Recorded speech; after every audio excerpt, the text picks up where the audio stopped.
And sports talk from start to finish. You're going wired. Cole, I would be baffled, befuddled. I would be baffled, befuddled, bamboozled if we didn't hear at some point this afternoon that last night's WNBA draft broke the record for the most people to ever watch a WNBA draft. Right? I mean, and it had almost no drama. Like, we knew Caitlin Clark was going first. The real drama came a little bit later on. Oh, yeah? Know, picks number 3 and number 7. That's when things got really interesting. That's when we saw two former rivals who went head to head, who probably cursed each other's name on television, who made a lot of people on Twitter believe that they were mortal enemies. And now they're going to be teammates. I love it, man. Yeah, wire to wire. I'm Diesel. He is Cole Bryson. Welcome to the newest show right here on the Fan Upstate every afternoon, 3 to 7. We talk about the buzz going on in sports here on Wire to Wire. Caitlin Clark went number 1. No surprise there. To the Indiana Fever. No shocker. Camila Cardoso from South Carolina went number 3 to the Chicago Sky, as did Angel Reese from LSU, also going to the Chicago Sky with number 7. Let's just jump right into it and say it. Angel Reese looked hot last night. Angel Reese or Cardoso also. That's the biggest debate right there. Yeah. Talk about a 5 o'clock fight, man. Yeah. More like a 5-alarm fire show. You know what's interesting about Cardoso at 3, Diesel? Before the Final Four, when you were looking at mock drafts, the Chicago Sky were not really 100% sure what they were going to do. So everyone sees. I mean, you telling me you got Camila Cardoso on the board in front of you and you're not going to take her? No, absolutely. And that's what I'm saying. Everyone now sees what she did in the Final Four and thinks, oh, it's a no-brainer. But let's be honest, she wasn't getting the national headlines that the Angel Reeses of the world were. It helps to go win a title. It helps to be on television a little bit longer than your competition. Sure. It sure helps. So, again, going back to number 1, no surprise there. I think that because of what the Indiana Fever did last night, Diesel, I do believe that WNBA games, I know they're already on TV now, but I do believe now that Caitlin Caitlin got brackets too, if you didn't hear. They got brackets Camellia. for the first time. Okay, Kamala. I'll believe that. I'll believe that. What they did with number 1 overall pick with Caitlin Clark, I believe now they've set the precedence, have the Indiana Fever, Diesel, of Caitlin Clark being primetime television. Here's the question. Nobody knows how good the Fever are going to be. They kick off, and I say kick off, they tip off in less than a month. Yeah, they had last year's number 1 overall selection also. And they have Boston, right? Here's what strikes me as odd about this, okay? And this is what scares me a little bit when it comes to women's professional basketball moving forward, is there was the announcement last week that the Indiana Fever, who everybody knew was going to draft Caitlin Clark, sure, we're going to get, 32 of 34 games on national television. Yeah. That's great. So then I decided to go back and look and see, all right, what about the Chicago Sky? Is there anything at all about Chicago's television setup for this year? 3. Yeah. 3 matchups on marquee national television. One of them is against Indiana. So really it's 2. It really is. Okay. So let's not act like this has been some huge windfall for the WNBA overall, which I'm fine with, right? Like I'm fine with this being a meritocracy. You get the ratings and you get the TV. You get more TV time slots. And you gotta, there's a chicken and the egg scenario here, right? It's like when you are applying for a job and you're fresh out of college. They're like, we need 3 years of experience. Well, this is an entry-level job. Yeah, but we need 3 years of experience. How am I supposed to get experience if you won't hire me? Yeah. Well, we can't hire you if you don't have experience. And that's kind of where I think a lot of these teams are going to be. And I hope I hope that Caitlin Clark goes out there and absolutely lights it up and shows why So this team Indiana deserves more airtime. They have 30 more games. Is that right? Roughly 30 more games on TV than the Chicago Sky. Right. Now that Caitlin Clark's, and again, I don't know how good Chicago is. I don't keep up with the WNBA. Can't be great if you got 2 picks inside the top 10. No, and I'm looking at their roster now, Diesel. The only names that I recognize off the Chicago roster is Camelia Cardoso and Angel Reese. Okay, there's 2. Is that 2? Lindsay Allen from Notre Dame. I recognize her, so there's 3. So I recognize 3 players' names off their roster. On the Indiana Fever roster, let's see how many I recognize. I bet it won't be 3. Caitlin Clark, Aaliyah Boston. That's it.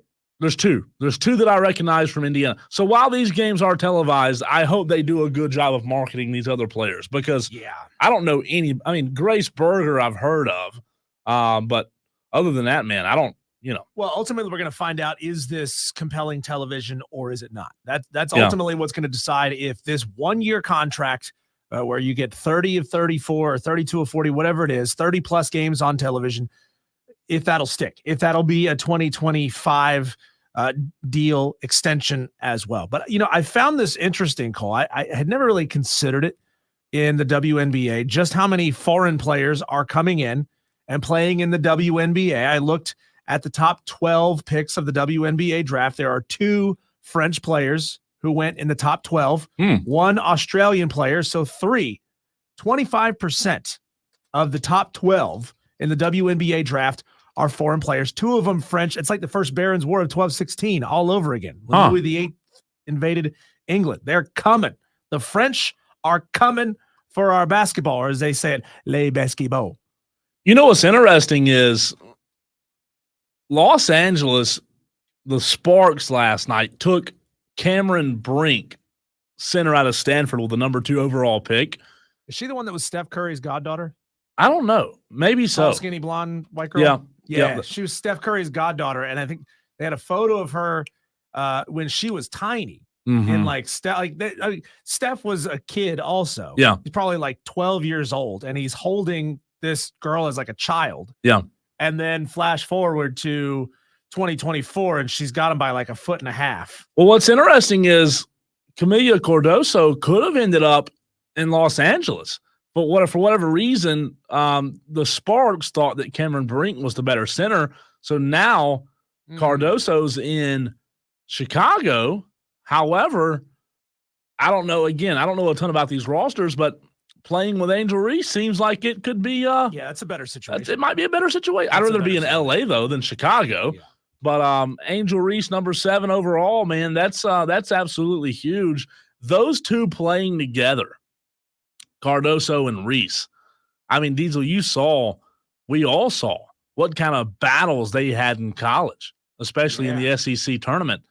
Now those 2 on the same team, that's going to be a lot of fun. Those practices are going to be a lot of fun. Just how fast can they put their beef aside to be teammates? I genuinely don't know if that beef is real.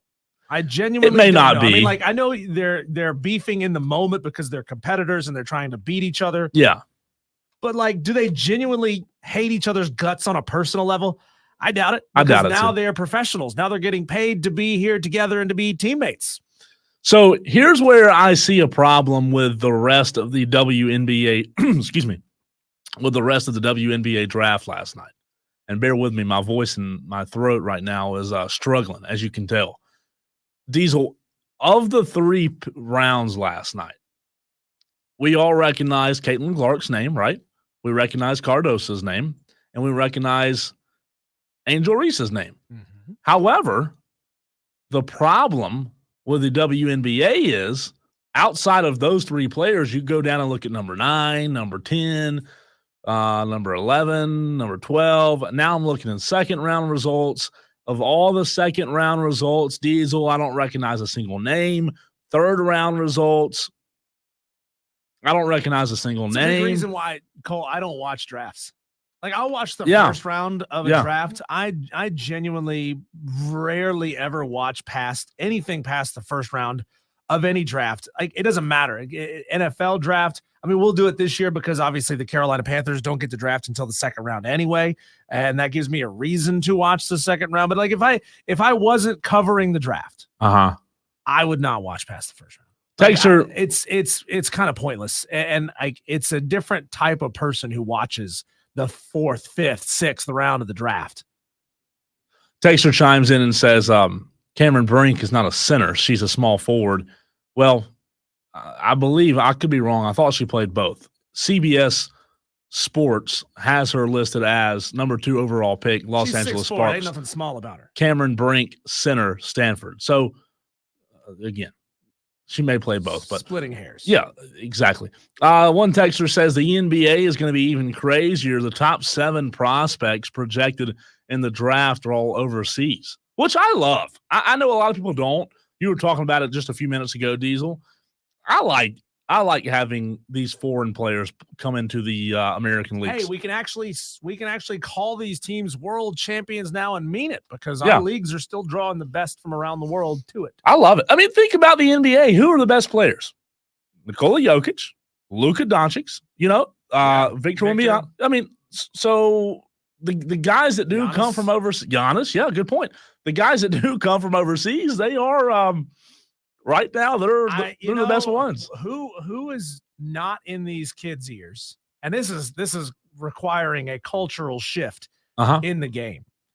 We are letting fully developed, fully grown foreigners into our leagues, and they're, Ivan Dragoing this thing, and they're putting Carl Weathers on his ass, taking him out, and our guys are like pipsqueak freshmen coming out of college. They're not ready. They're getting pushed around and bullied by these, 6'9" Slovaks, and they're killing us. Well, why is nobody telling these college kids in America, hey, maybe you need some more time to develop. If you want to come into the league and if you want to be dominant, you need some more time. You can't come out 19 years old. You just shaved for the first time last week. Yeah. And you're 162 pounds, but you're 6'9". That doesn't work in the NBA. You need to stay in college and develop. Well, I've seen a lot of videos on those guys from overseas. And what's so fascinating is, Diesel, it's like, we think here in America, we think that the summer leagues and the fall leagues and the AAU leagues are intense. But the guys that train, like the Luka Doncic of the world that trained overseas growing up, man, the intensity, we just don't have it here. Like, they train 24/7. They live and breathe it over there. Yeah, they don't even train playing basketball. They like put a moose on their back and walk up a mountain. Yeah. That's how they train. That's how they get so good. Yeah, you should see the training montages. It's great. So how many in WNBA games, Diesel, do you think you'll watch this year? 0. I'm going to be real with you. 0. Yeah. I'm not watching any. Like, clips on Twitter. Different. Yeah. I'll watch clips on Twitter. That doesn't count. They don't get ratings off of that. Like, I'm not gonna. So I'm just going to be real with you. The WNBA season is a lot different than NBA, right? NBA draft, when it happens, you have a few months off, and then you go to training camp in September, October. The WNBA, Diesel, you get drafted last night, April 15th, and the season starts May 14th. Love it. So I love it. There's a quick turnaround there. I love it. I'll be honest, I'll probably watch a handful just because I want to see if it's worth watching, right? If it's worth even cutting the TV on. Now, I think it's a brilliant use of the calendar in the way that the NFL has just dominated the calendar for 10 out of 12 months. The WNBA is brilliant. I mean, ultimately, you're still not getting huge numbers off of it, but the strategy is brilliant. You finish the college basketball season. You have these players going head to head in their tournaments. And again, they just got brackets a few years ago. Isn't it great? Thank you, Kamala Harris, for that nugget. I'm going to teach you something, guys. Lean in. I'm going to tell you something that they just got. It's called electricity. No, I mean, like, they just finished their season. They're riding this wave of attention. Boom, they go into the draft.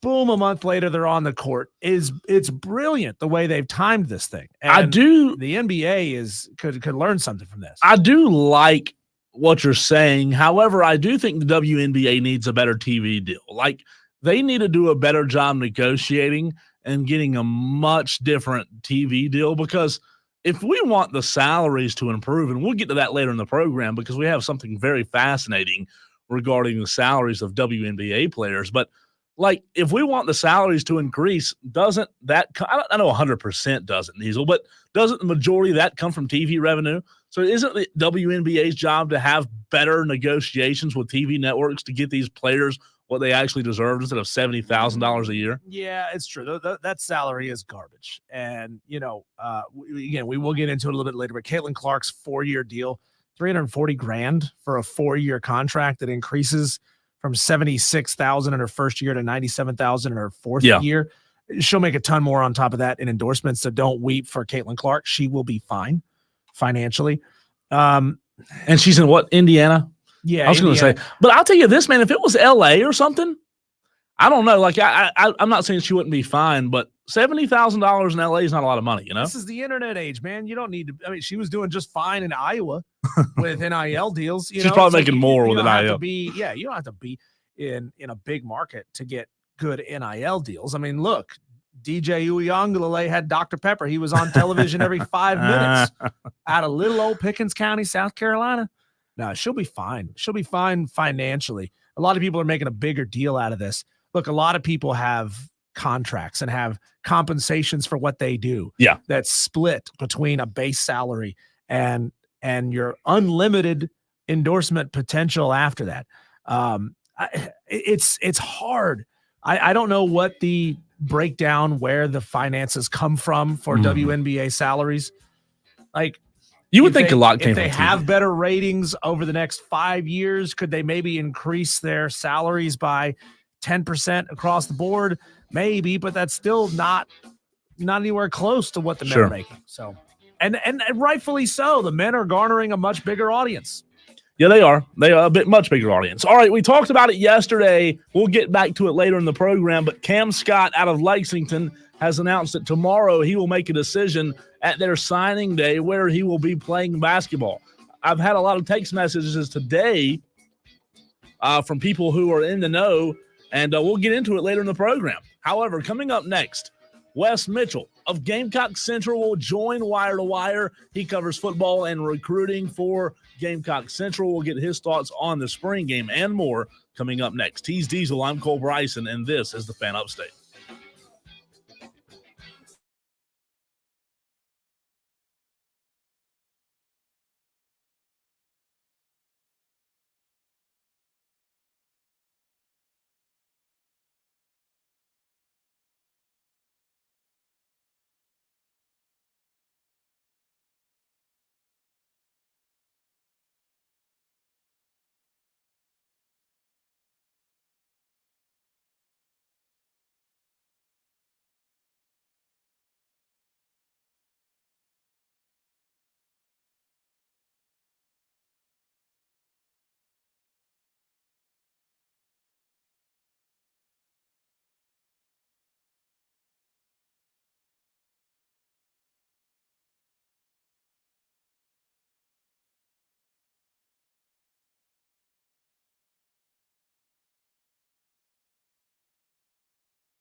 A big show coming your way today, but tomorrow, this time tomorrow, could be really, really interesting if we get some incredible news from Cam Scott. And we're going to bring in now our first guest of the program. His name is Wes Mitchell. He covers South Carolina football and recruiting for Gamecock Central. Wes, hope you're doing well, man. I want to start right off the bat by addressing the elephant in the room.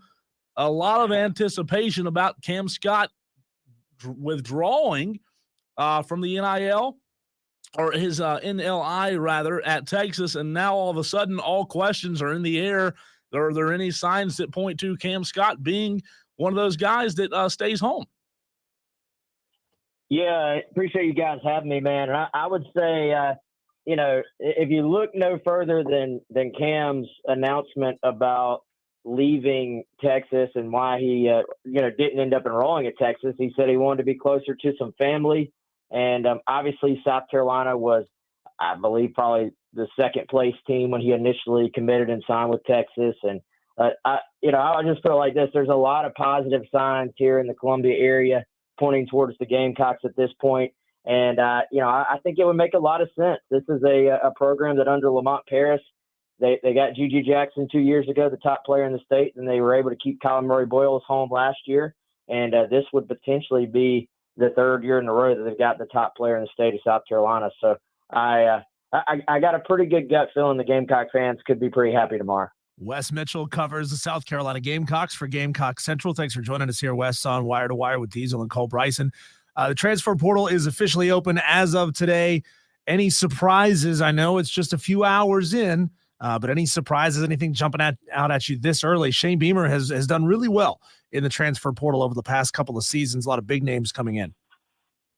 Yeah, it's relatively quiet so far, at least from a South Carolina perspective. I know there's maybe some national names that have popped in there, but for the most part, I think if you're the Gamecocks or you're a Gamecock fan, you're hoping for a relatively quiet 2 weeks because they've done all they can to try to sort of make sure that any of their major projected contributors for this coming season are happy and feel comfortable at South Carolina. I think you could maybe see a few, South Carolina's still in their spring practice right now, so maybe not much movement yet. I think after the spring game, you can maybe see a few guys that would be what I kind of call healthy transfers, which is guys that basically are not projected to play, and they're just looking to maybe get somewhere that they can play a little bit more. For the most part, relatively quiet on the South Carolina front. In terms of targets, guys they want to bring in, Beamer talked about that today, and he basically said wide receiver and potentially offensive line are the two spots that South Carolina is still going to try to hit this time around. I would put them in that order too. Like wide receiver to me is a spot that they would really like to add another guy or two. We've identified Keandre Lambert-Smith, who's a kid out of Penn State that was their leading receiver last year. He's 6'1", 188. He's in the portal. That's a guy that they're going to target. Now, from what I've heard, there's probably going to be 20 other schools targeting him, I should say. So I don't know yet if there's any legitimate mutual interest, but as y'all said, it is still very early in this sort of go round as far as the portal goes. So nobody out there that really just completely makes sense yet in terms of mutual interest with South Carolina as far as targets go. Wes, is there any position group that you look at and say if South Carolina doesn't hit on at least one or two of the guys that they're targeting at this point, they're going to find themselves pretty thin come kickoff of the season? Yeah, I don't think there's a spot that's quite to maybe the spot you would say running back was last year. Like that was a spot that they were really thin going into the season. Of course, had to shift to Kerryon Joyner over to running back. That they really addressed that spot in the portal in a big way, kind of in that pass portal window. I would still go back to wide receiver, though. I think they're going to be fine there from a number standpoint, but certainly I think they would feel better if they could go out and get one more guy. You look at just about everybody in that potential rotation. They're all smaller guys, except for, of course, Nick Harbor. And Harbor has missed a lot of the spring while being focused on track. So he hasn't really had those developmental days in practice like you would want for him to from a football standpoint. Of course, when he was recruited, though, he was promised, you're a track star. You're able to go focus on track this time of the year. So I think in a perfect world, they would love to go out and get a receiver that was 6'1", 6'2", or taller and kind of add him with that crop of transfers that they brought in during this last window. All smaller guys. I think Mazio Bennett, who's obviously from the upstate with you guys, I think he projects to play some this year as well as a true freshman, but also not the biggest guy in the world either. So I think perfect world, again, they'd love to add a taller wide receiver to this mix. Hey, Wes, I want to put you on the spot here. After the Clemson spring game a couple of weeks ago, we obviously, in some people's eyes, overreacted to the play of Cade Klubnik. After Saturday, if we have to pick something to overreact to on Monday, in your opinion, what will our overreaction be? That's a good question. I'll give you two. I would say, because I think overreactions obviously can go both ways. I would say in terms of a potential positive overreaction, I could see Lenora Sellers just having a really big day and showing out and people maybe forgetting, hey, Lenoris is still a redshirt freshman who's still, will be going into his first year potentially as the starter, and you don't want to put unrealistic expectations on him. I would say from a negative standpoint, I feel like it's typically kind of difficult for offensive lines to look good in this setting, and that's a position where South Carolina fans are already a little bit on edge about right now, and they're kind of working through, okay, who are going to be the top five, but more importantly, is this guy going to be a center or a guard? Is this guy going to be a left tackle or a right tackle? So they're kind of trying to work through kind of, I guess, the best combination, you would say. Well, obviously in the spring game, and they talked about it today, they're doing a full-on draft. So this is going to be where you take all your guys and split them up among two teams, which I just think continuity and being able to gel together is so important on the O-line that I don't think that's typically conducive for much success in these settings. So I could see fans, maybe having some reactions to the pass protection potentially. Wes, it's always nerve-wracking as a fan when you are breaking in a new quarterback. You really don't know what to expect. Can you give us a sense of Lenoris's skill set, how it maybe compares a little bit to Spencer Rattler, and how he's just going to be different from Spencer Rattler? Yeah, I think a good bit different from Spencer in one, what he does and what they're going to try to do with him. I think you look at Lenoris, and a bigger kid, listed 6'3", 240, more athletic than Spencer, and someone that I think they're going to try to incorporate the QB run game in with him a little bit more than they did with Spencer. With Spencer, even when they would do kind of the RPO stuff, it would be more like you're tagging a throw off of that initial read and trying not to let him get hit. With Sellers, I think it'll be more about some zone read stuff where you're actually letting him run the football and kind of attack the defense that way. Big armed kid, kind of is a total package just from an athletic standpoint for what you're looking at as a quarterback. Obviously, the question for those guys when you're a redshirt freshman, it's always just going to be, can you do all those little things that your coach is going to ask you to do within an offense, all the little nuances, the intricacies of reading coverages and anticipating throwing windows and all those things. So I think we're going to have to all remember this is still a redshirt freshman kid. Like, there are going to be some growing pains. However, he, from just a talent standpoint, he's definitely one of the most talented kids I think we've seen at South Carolina at that position in quite some time.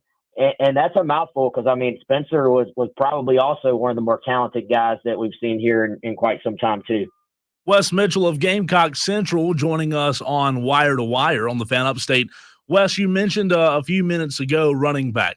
What can South Carolina fans expect in 2024? Because as you said, 2023 was kind of a rough year from South Carolina fans when it came to the running back position. Yeah, I think they've spent a good portion of this offseason trying to completely revamp the rushing attack. And really, honestly, guys, from multiple perspectives. You look, a brand new running back coach in Marquell Blackwell, who replaces Monterio Hardesty. You look at a completely rebuilt running back room. You brought in 3 transfers that all project to play there. And then you brought in a new running game coordinator in Sean Elliott. So if that doesn't tell you that running the football better than last year, as a priority, then I don't know what will, because I think that's kind of one of those things that I believe maybe kept Shane Beamer up at night this offseason. I look at those three guys. You got Rocket Sanders, who fans won't see Saturday. He's still recovering from off-season surgery, but he would probably project to be your starter. Is a former 1,000-yard rusher in the SEC at Arkansas. So I think you're probably looking at Rocket, your projected starter. Oscar Attaway, who's a transfer in from North Texas, is probably your second teamer. And then I think third is probably the SC State transfer, Jawan Howell. He's come in and really impressed. He's a little bit more raw than those other guys. He's younger. He's only a true sophomore, so he's still got some development to do, but has really gotten a lot of reps with Rocket out and has really impressed the coaches, from what we've heard so far this spring. So I think those are maybe your three guys going in, and then there's some young players that are either coming in or already here too that will have a chance to maybe get sprinkled in there as well. He is Wes Mitchell from Gamecock Central, joining us here on Wire to Wire with Diesel and Cole Bryson. Wes, I want to switch things over to the baseball side and ask you, if Mark Kingston does this, he'll get back in the good graces of a majority of South Carolina Gamecock fans. Even though, they're 25-11 on the season, it's not a bad record. The sweep against Florida, the win against North Carolina, I think a lot of Gamecock fans are just kind of waiting for the other shoe to drop when it comes to Mark Kingston. What does he have to do, as big as you want to go, to really get back in the good graces of Gamecock fans? Yeah, it's been kind of a weird season so far, y'all. I mean, you talk to, and I think when you get towards the latter parts of a tenure where a coach has been somewhere 5, 6, 7 years, and for South Carolina, the expectation, I would say, isn't that you have to go to Omaha every year, of course, but that you want to compete for Omaha every year, and that in a stretch of kind of, like I said, 5, 6, 7, 8 years, you want to have gone to Omaha. So I do think that sort of weighs on South Carolina fans a little bit. As you said, you look at this thing. I mean, you're 25-11 overall. You're 8-7 in conference play. You've got some big wins in there. You've got some close losses to some really, really good teams. Your RPI, last I checked, is at 15. So it's not like this season has just been a complete, disaster for South Carolina. So I do think for them, you've got what would probably be called by some people opportunities, and by some other people just some really tough games to win. You got number 2 Arkansas coming up this week. You got Kentucky, who I would say has probably been the surprise of the SEC. And then after that, Missouri. But at Missouri, they've been very bad this year. But you almost look at that and say, with all the other tough games, you probably need to sweep that, which is tough on the road. So I think for Carolina fans, they want to see this team. Obviously, every year it's about Omaha, but in order to look at this season and be happy and sort of take a little bit of that heat off again, I think you need to at least make a super regional again. Now, whether that's fair or not, I don't really know. They were just in a super last year, and they're still I'm sure y'all sense it up there as well from Gamecock fans. There's just a little bit of uneasiness from the fan base about kind of that question: can Mark Kingston get them over the hump and get them to Omaha? That's ultimately, if you want to talk like really big picture, what would make Gamecock fans happy and just kind of back off a little bit, it would be a trip out to Omaha is kind of your real answer there, your short answer, I guess. Wes, great stuff as always, man. We appreciate you hopping on. Will I see you on Saturday night? I will be there, guys. All right, man. Hey, look forward to catching up with you, and thank you for your time, man. All right, man. Appreciate y'all. Y'all have a good one, okay? You too. That's Wes Mitchell of Gamecock Central. A ton to react to, Diesel. We will react to that at 4 o'clock. I have some notes. You have some notes. South Carolina fans this time tomorrow, going back to the very first question with Cam Scott. Mm-hmm. This could be a fun show tomorrow. Yeah, I've really been intrigued, and I will be intrigued to watch over the next couple of days what happens with this transfer portal class.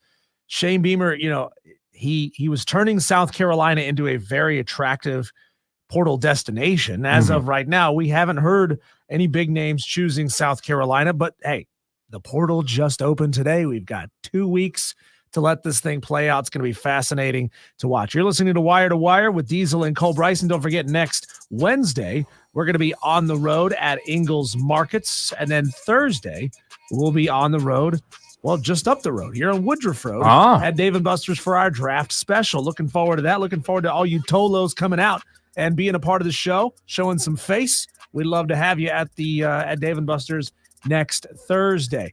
When we come back, this comes directly from a person who's probably listening to this show. Very well easily could be listening to this show. He has what I would call a bad Clemson Tigers tattoo.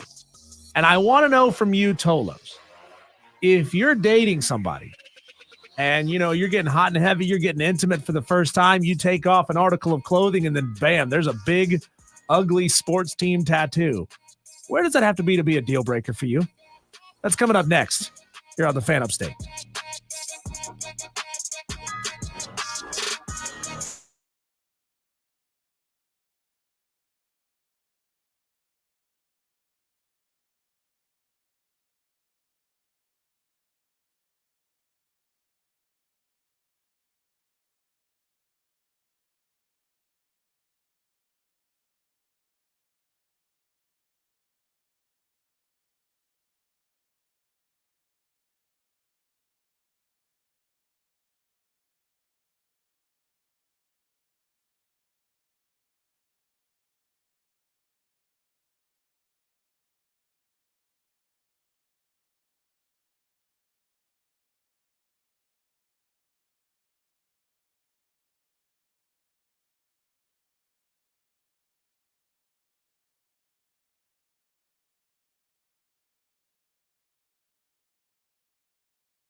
Cole, when it comes to tattoos, I am a snob. I am an elitist. I don't like, and I don't have any tattoos, mostly because I'm a B and I haven't gone to get any. Yeah. But like, I do find women with tattoos attractive. Okay.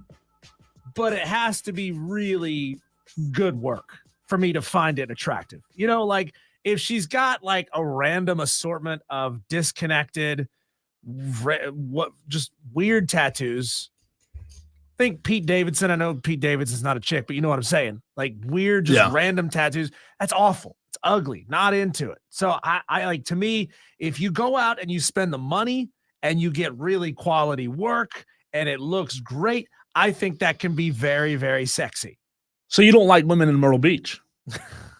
Is that what you're saying? Are you saying that Myrtle Beach is a trashy place? Yeah, is that what Cole Bryson is saying? Is the sky blue on today? Wire to Wire with Diesel and Cole Bryson at 3:44 on a Tuesday? Yes. Yes. Then yes, that's exactly what I'm saying. But so here's what brought this question on, okay? And I would love to hear from you, Tolos, on the stream. If you're watching on the stream, do you think chicks with sports tattoos are hot?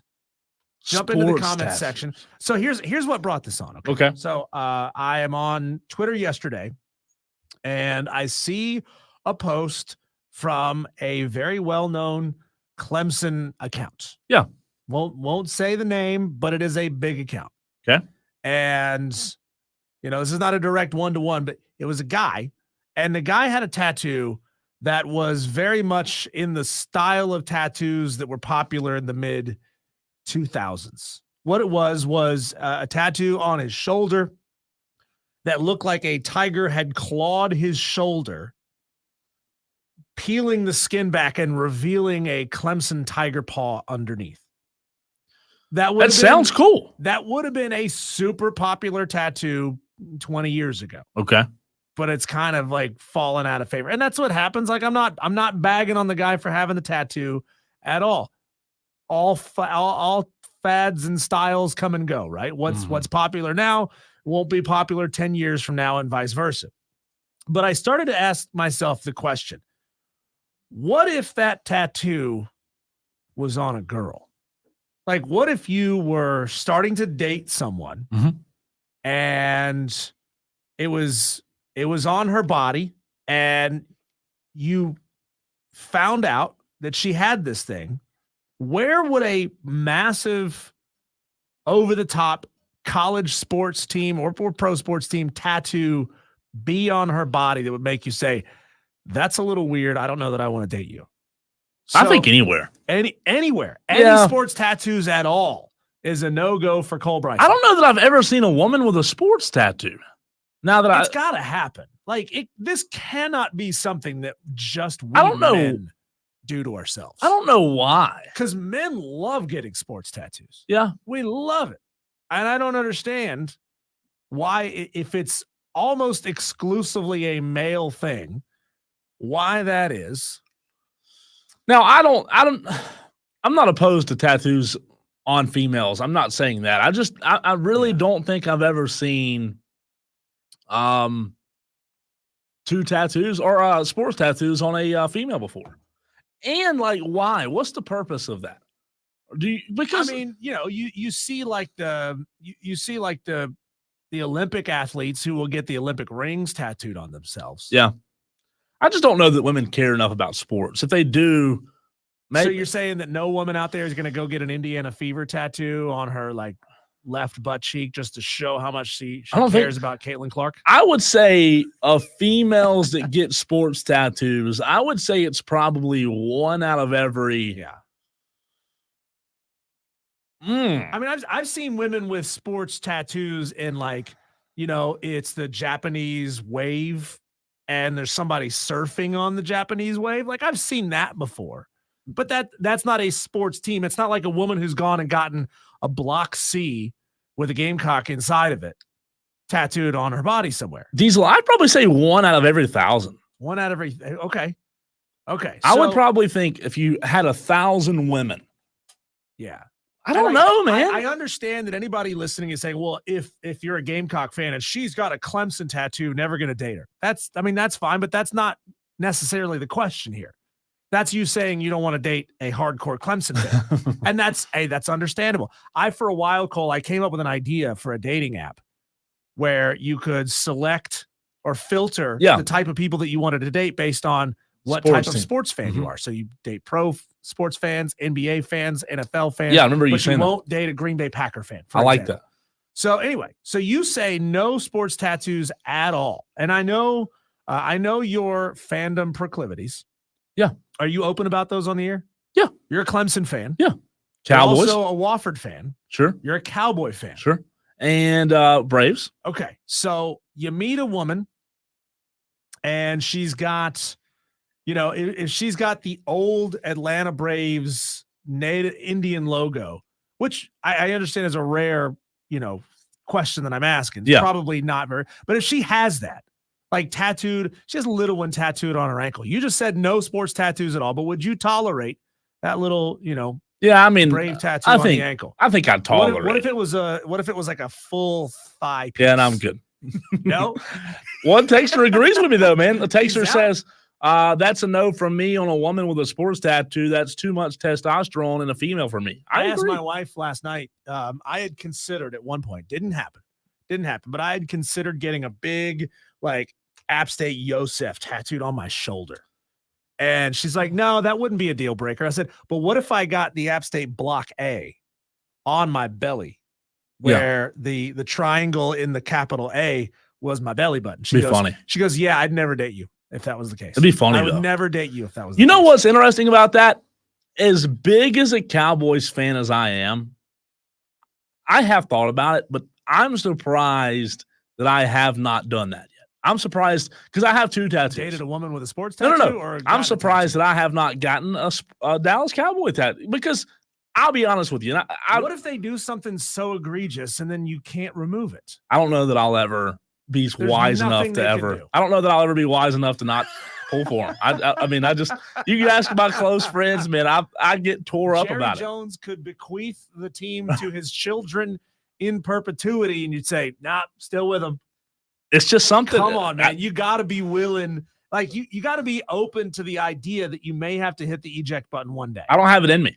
I really don't. So what if you met a girl who was Tennessee or Florida Gator fan, right? She's got that sort of ovular Florida Gator head tattooed on the small of her back. Depends how pretty she is. Okay, so now we're getting to the nitty-gritty here. Yeah, I mean, how hot would she have to be to overcome the Florida Gator tattoo? And let's say it's fairly sizable. I'm talking like a 3x5 oval Florida Gator on the small of her back.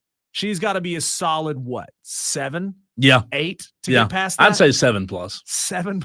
You can't come in at a 5 with a tattoo of a Florida Gator. Oh my God, that 5 with that tattoo is instantly a 3. Because here's the deal: you make bad decisions. You probably drink too much Mountain Dew. You may have worked at Waffle House one day.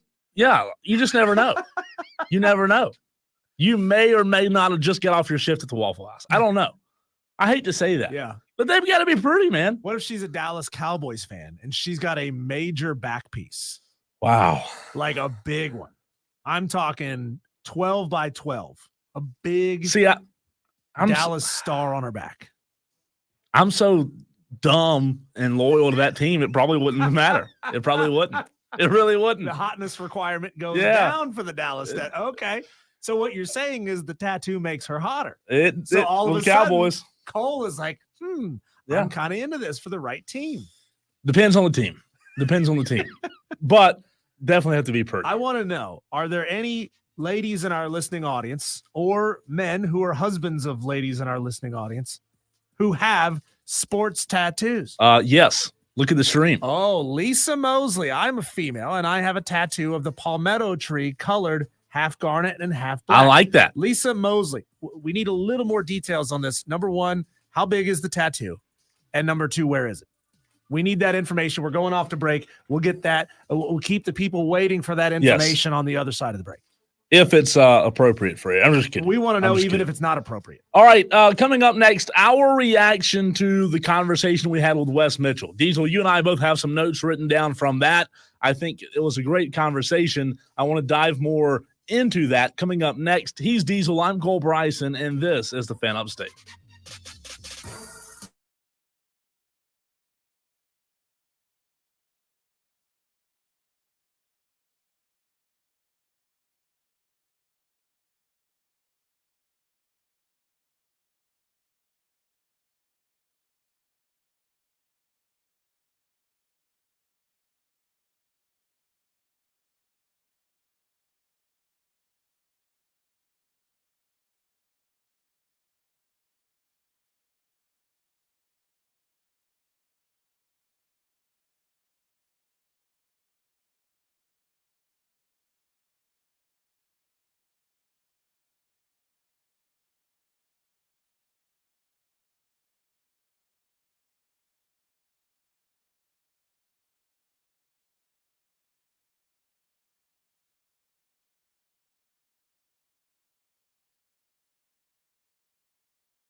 So just a few minutes ago, we talked to Wes Mitchell of Gamecock Central, Diesel. A very good interview with a lot of juicy tidbits, if you will. Can we make Wes a regular guest? Because he's great. He's fantastic. He's absolutely fantastic. Will we have to pay him? I hope not, because I hope we can have afford it. him, especially as we get closer to football season. Yeah. He's I've always been a big fan of Wes and what he does at Gamecock Central and what those guys do as a whole. But our reaction to the interview, our thoughts, your thoughts as well, 71307 is the way you can text into the program. Please start that message with the word fan.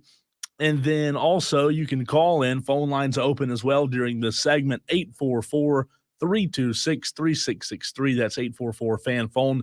Diesel, let's start with Cam Scott, because that is the biggest news right now. And I've had a few text messages already this morning from South Carolina fans who are friends of mine wanting, to know what I thought about it.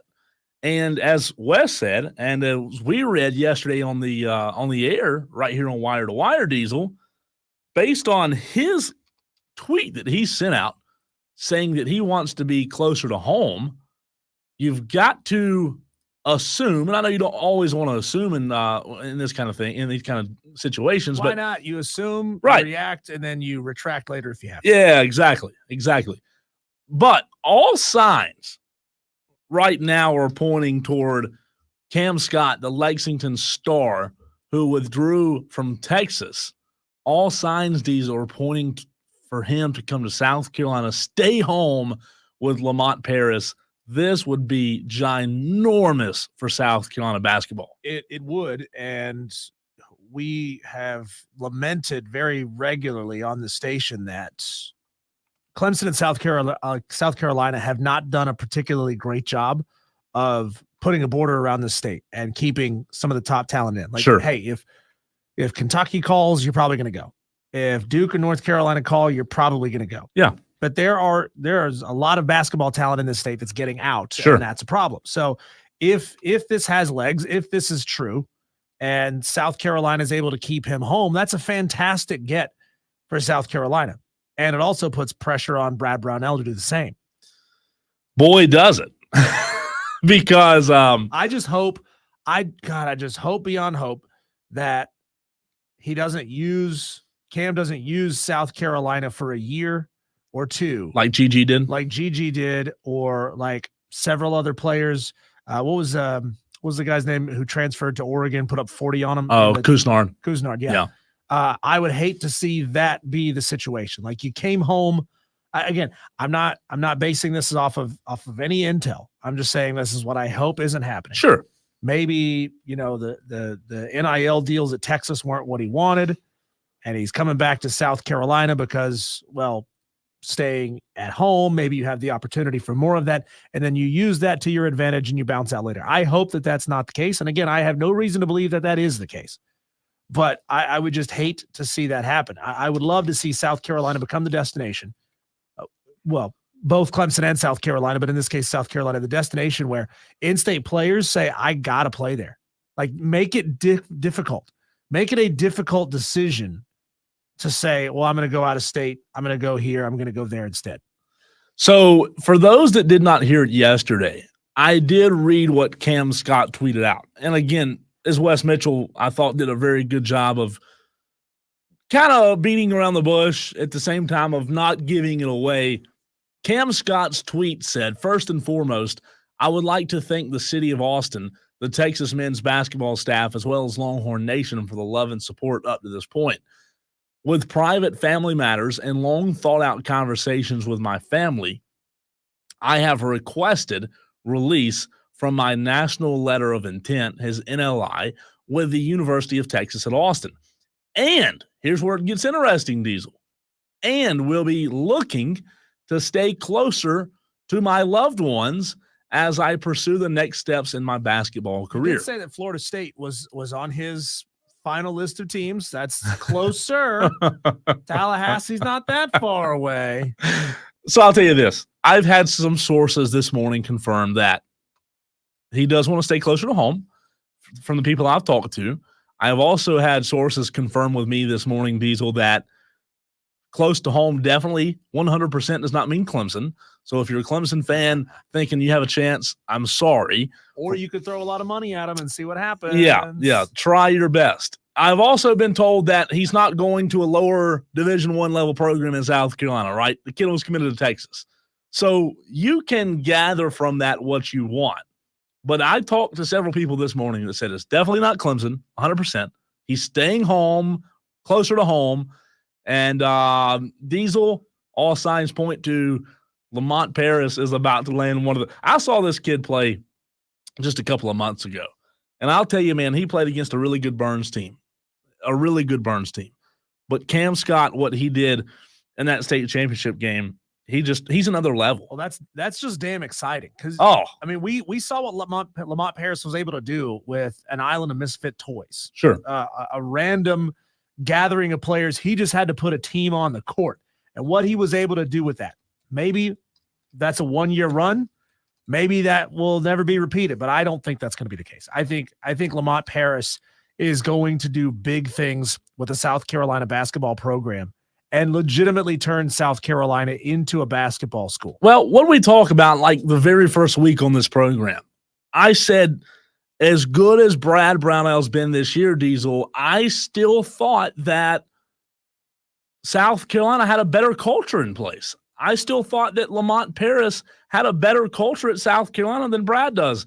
And listen, that culture that's in place at South Carolina, it's being proven right now. If this happens, if he lands this kid tomorrow, Brad Brownell, for as many years as he's been at Clemson, sorry, Brad, but Lamont's ran circles around you recruiting-wise in, 3 years?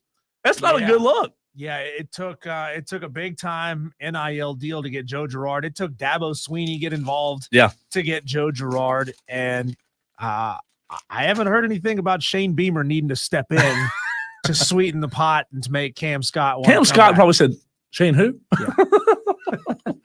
That's true. I got listening to that conversation or in that conversation that we had with Wes Mitchell. Yeah. What really struck me is I think South Carolina fans are going to need to give Lenore Sellers an awful lot of leash. I mean, he is a freshman coming in to take over this team.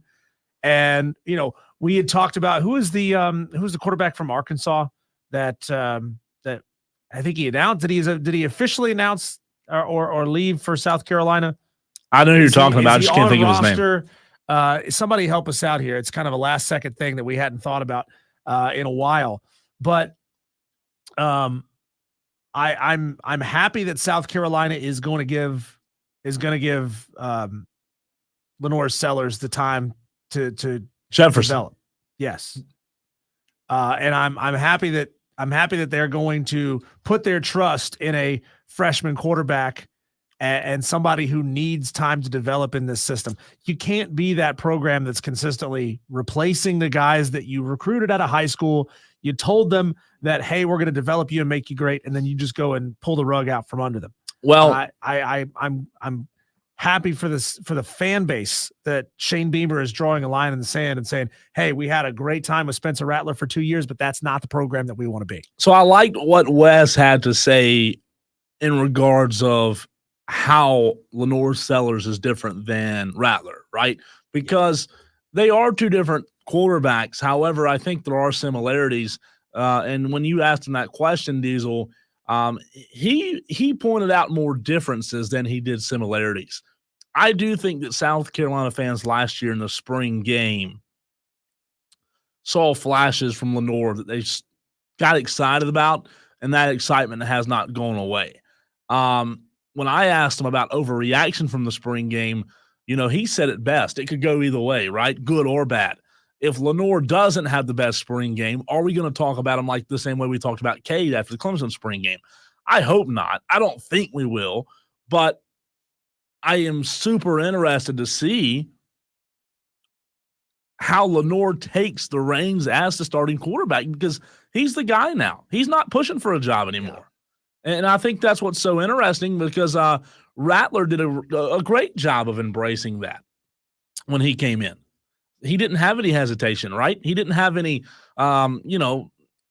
growing pains. I mean, maybe the coaching staff felt like he had a few, but from the fan perspective, Rattler came in and dominated, man. He came in and inserted himself in the offense and had a fantastic year his first year. Yeah, they were in a tough spot though when they brought in Spencer Rattler. They didn't quite have anything. They didn't have anything figured out at the quarterback position. You know, I think what was the guy's name? They had brought him in from Iowa State as a grad transfer. He wasn't even on the football team, and they said, "Hey, you want to come back and play quarterback for a couple of days?" Yeah, and that's where the team was. That's where the program was at the time, and they're not there anymore. And I think that speaks a lot to the way that Shane Beamer has been able to recruit at that position. Another thing that stuck out to me, what Wes Mitchell told us, is that there aren't any position groups that he really thinks they're in a have to hit in a portal position.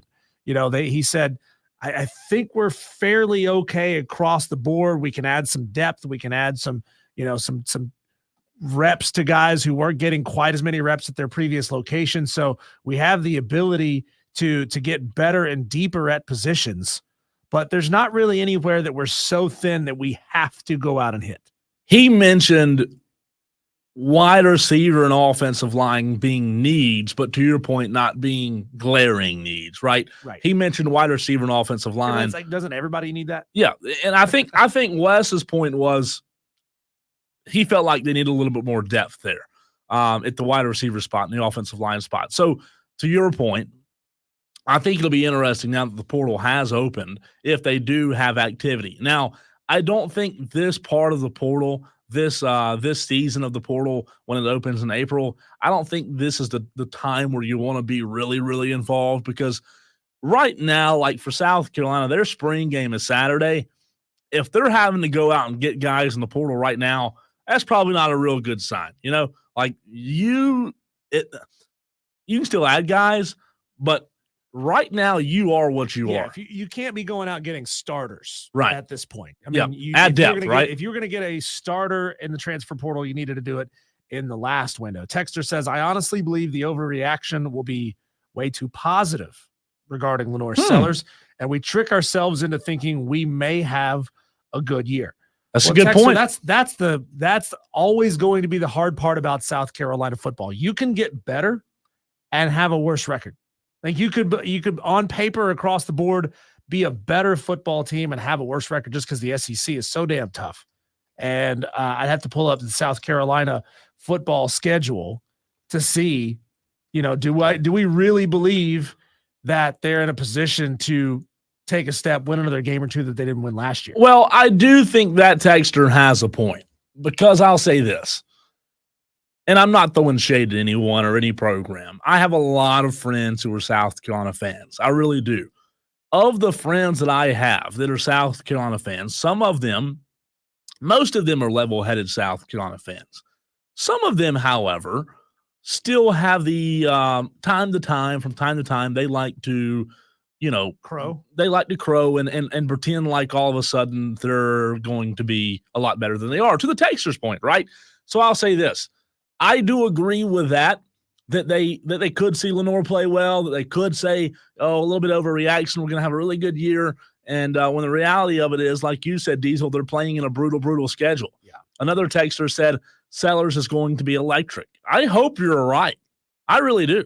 I hope you're 100% right, because South Carolina needs someone at quarterback that is electric.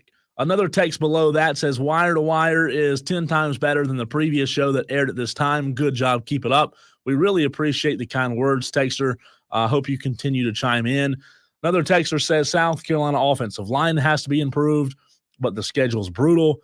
I'm a level-headed fan, says One Tolo, but they're going to be screaming Sellers for Heisman. It'll be ridiculous. And then another texter says, Diesel nails it on the head. The SEC's a grind. I want to go back to the text below that. The text that says, I'm a level-headed fan, but they're going to be screaming Sellers for Heisman. It'll be ridiculous.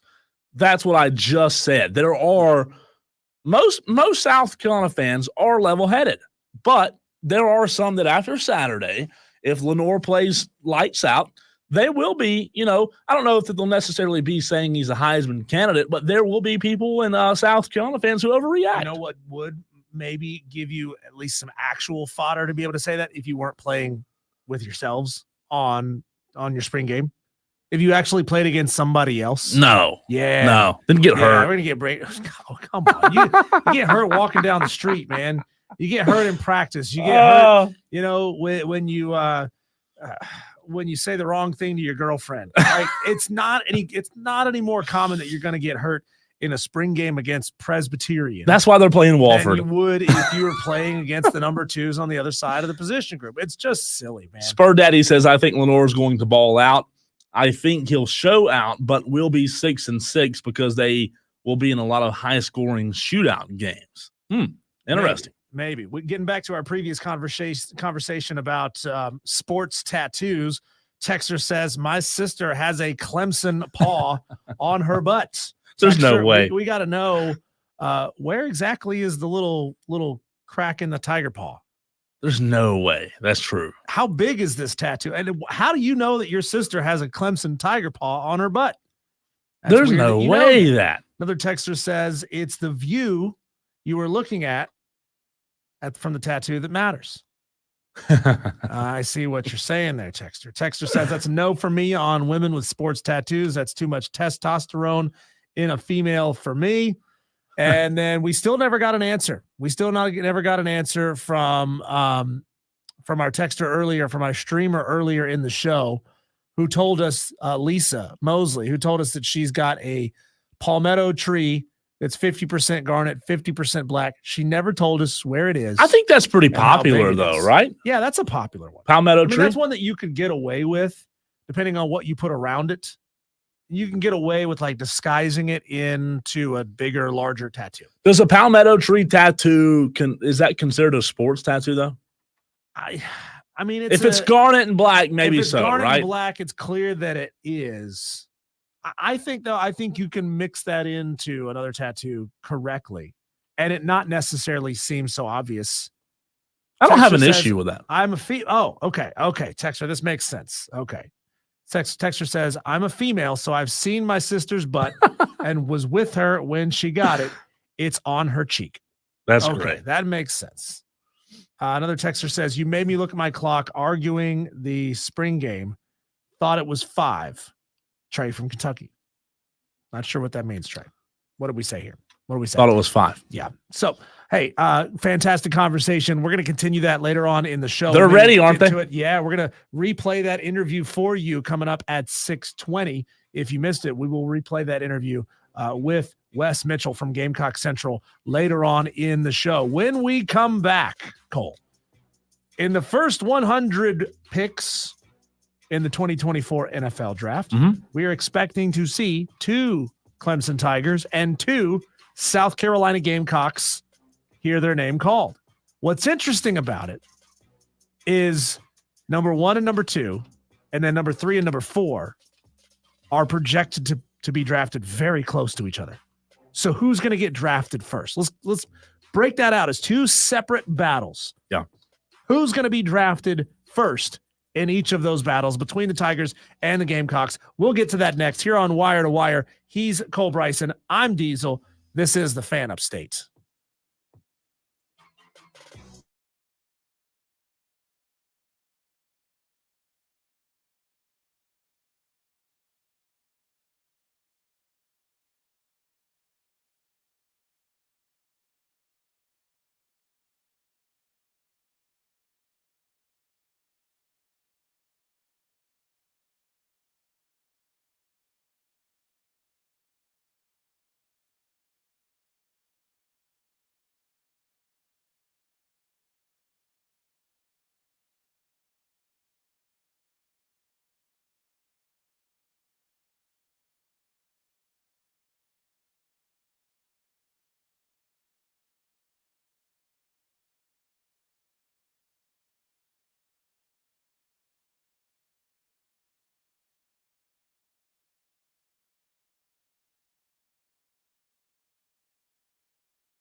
607.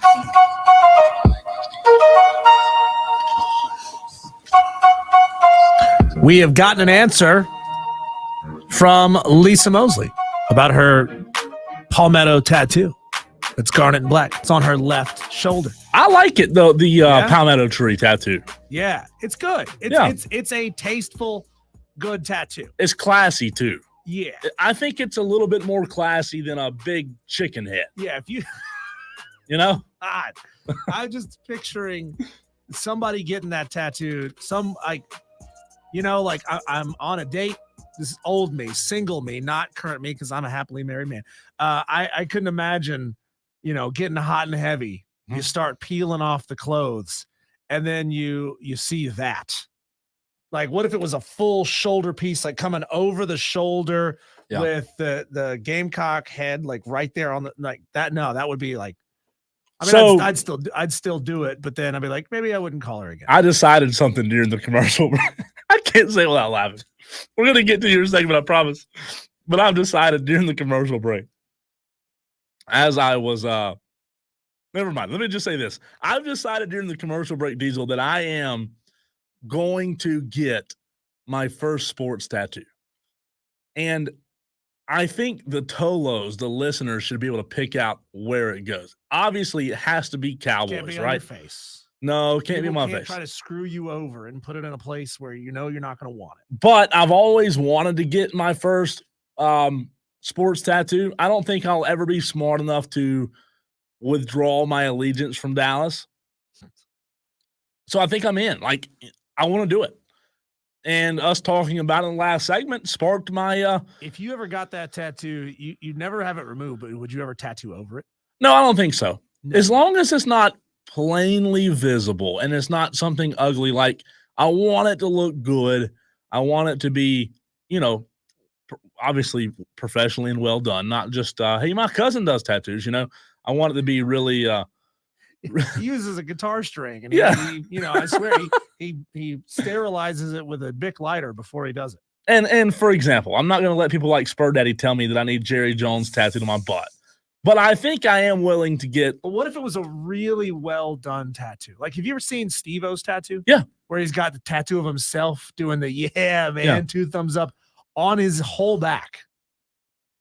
So here's the deal with the sports tattoo. I would want people to be able to see it. Like, if you get it tattooed on your butt or on your, somewhere dumb on the back of your ankle, if you got a Jerry Jones tattoo. No, it won't be Jerry. Would you rather get young Jera or old Jera? I'll get a Cowboys tattoo, but it will not have anything to do with Jerry. Zero. Nothing. But I will get one. I'm ready. I think I'm ready. Michigan J. Todd says Cole should get the Dallas Star on his lower back so others can see it often. What do you bend over a lot? I don't know. I don't know. Michigan J. Todd, in what situation would people be seeing this often? I guess he's saying if I bend over or something. I don't know. I guess. Cole, too bad you're not a fan of the Browns, LOL. Yeah, that could get wild. The elf. That little elf with the Browns, not a bad logo. I like it. I'm ready, though. Yeah. We'll get back to it. Stephen Webb says, no offense to the texter, but the most Clemson statement from Pickens ever, quote, my sister has a tiger paw on her butt. Stephen, making fun? He's not wrong, of our though, texter man. Who says that her sister has a tiger paw tattoo on her butt. There's no way that was a sober decision, right? Maybe. No way. You'd have to have a great butt. And I'm not going to ask the texter that question because that's her sister. Okay? I'm not going to make it weird for you please perverts. I'm just going to say, like, it's got to be a great butt to pull off the sports tattoo on the butt. Like, I remember when tattoos became the thing, and it was like, oh, it's hot because this chick's covered in tattoos. Yeah. And then it became such a commonplace thing that you're like, oh, it's kind of hotter when you're not covered in tattoos. I know this is a wishy-washy opinion of mine. It is. Okay. So don't forget, next Thursday, Cole and I will be live doing our draft special on the road right up here at Dave & Buster's on Woodruff Road. We'll be doing it live from 3 to 7 on Thursday. But Cole, I don't know if you realize this. I don't know when's the last time you actually read through a mock draft. But as of right now, through the first 100 picks of the draft, now this comes from Mel Kiper and Todd McShay, two of the absolute preeminent experts on the NFL draft. Try not to laugh. They have mocked 2 Gamecocks and 2 Tigers inside their top 100 picks. Okay. And that's interesting. It's like, okay, this is something that Clemson and South Carolina fans will inevitably fight about. You will crow about it if you're a Gamecock fan, and a Gamecock goes before a Tiger does because like, haha, look at this. You have all this success, but we're still putting guys in the league before you are year in and year out. It's a common thing. Like Clemson and South Carolina fans are so similar that they will fight about literally anything. I mean, they'll probably fight about what's the hotter tattoo, a Gamecock block C or a tiger paw tattooed on some girl's keister. So you're asking which will go first? Which will go first? So here's what's really interesting about the picks. Sorry, it wasn't Todd McShay. It was Mel Kiper and Field Yates. Because I think Todd McShay got let go by ESPN. Did he? Yeah. Okay, yeah. So that was my mistake. I mean, I know those two guys work together quite a They bit. did So, used to, yeah. like the names just kind of stick in your head together. So Sure. the question is, what's really interesting is 2 players, one Clemson Tiger, one South Carolina Gamecock, are both set to go between picks 27 and 32. So 5 picks apart. That's one thing that's interesting. And then the other thing that's interesting is a South Carolina Gamecock and a Clemson Tiger are set to go between picks 76 and 79. So very, very close to each other on the draft order. So the question is, who will go first? If you want to look at that as 2 separate battles, who's going to go first and who's going to win bragging rights in this state? Because again, South Carolina and Clemson fans will brag about any of this. So this is just one mock draft. Literally anything could happen. Sure. But I want to know from you, the Tolos, 71307. Start your text with keyword fan, or you can call us on the Renewal by Anderson of the Carolinas fan phone, 844-326-3663. Who will be drafted first in these 2 separate battles? So I'm going to make a bold prediction. Mm-hmm. I don't think a Clemson or South Carolina Gamecock player get drafted in the first round. Bold. Okay. Yeah. So here's what's where we are right now. According to their mock drafts, Mhm. Mel Kiper and Field Yates, they went back and forth. They've got Nate Wiggins, cornerback from Clemson, mocked 27th to the Arizona Cardinals. They've got wide receiver out of South Carolina, Xavier Legette, mocked 32nd to the Chiefs. I sure as hell know which one of those teams I would want drafting me. Chiefs. Yeah, yeah. You think? Mhm. You think you might be winning rings and trophies in your first season.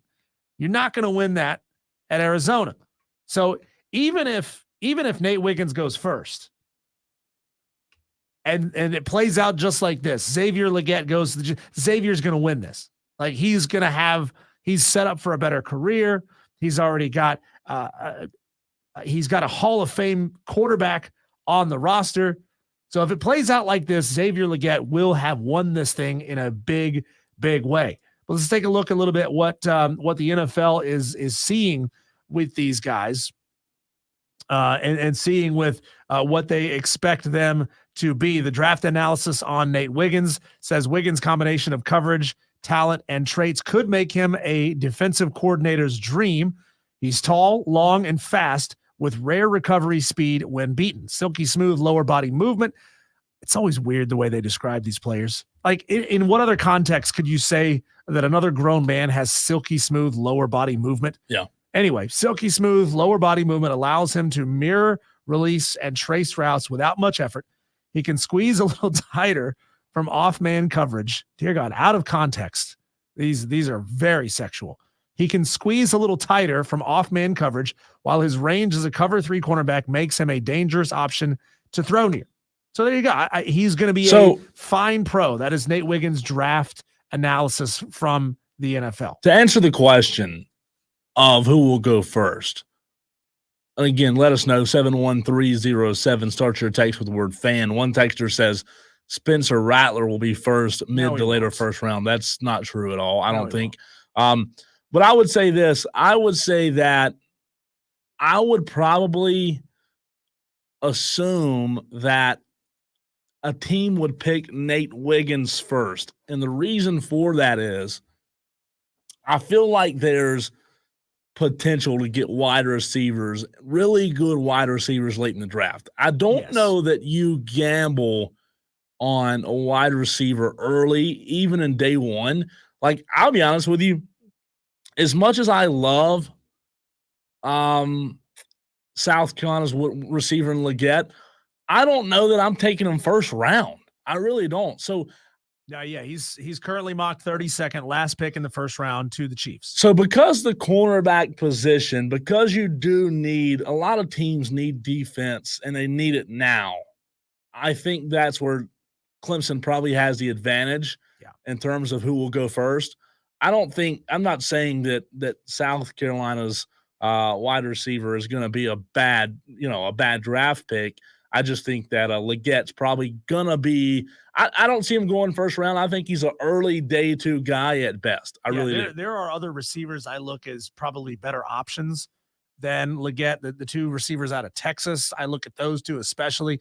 His NFL draft grade says he makes full use of his size and play strength in one-on-one battles, owns the space and defender space when catch is contested, magnificent timing and extension to snare throws up the ladder, uses subtle hand fighting to create late landing space for the throw. I mean, they like him. I think he's going to be a fine option eventually in the NFL. Again, I said this yesterday, makes me a little nervous that he didn't really pop at all until his 5th season in college. Like, he was not anything to write home about for 4 years. And that's not to say that that's, necessarily an end all be all, but he didn't really pop until his last year at South Carolina. Here's where this another one that does get interesting, and I understand that we're getting close to a break here.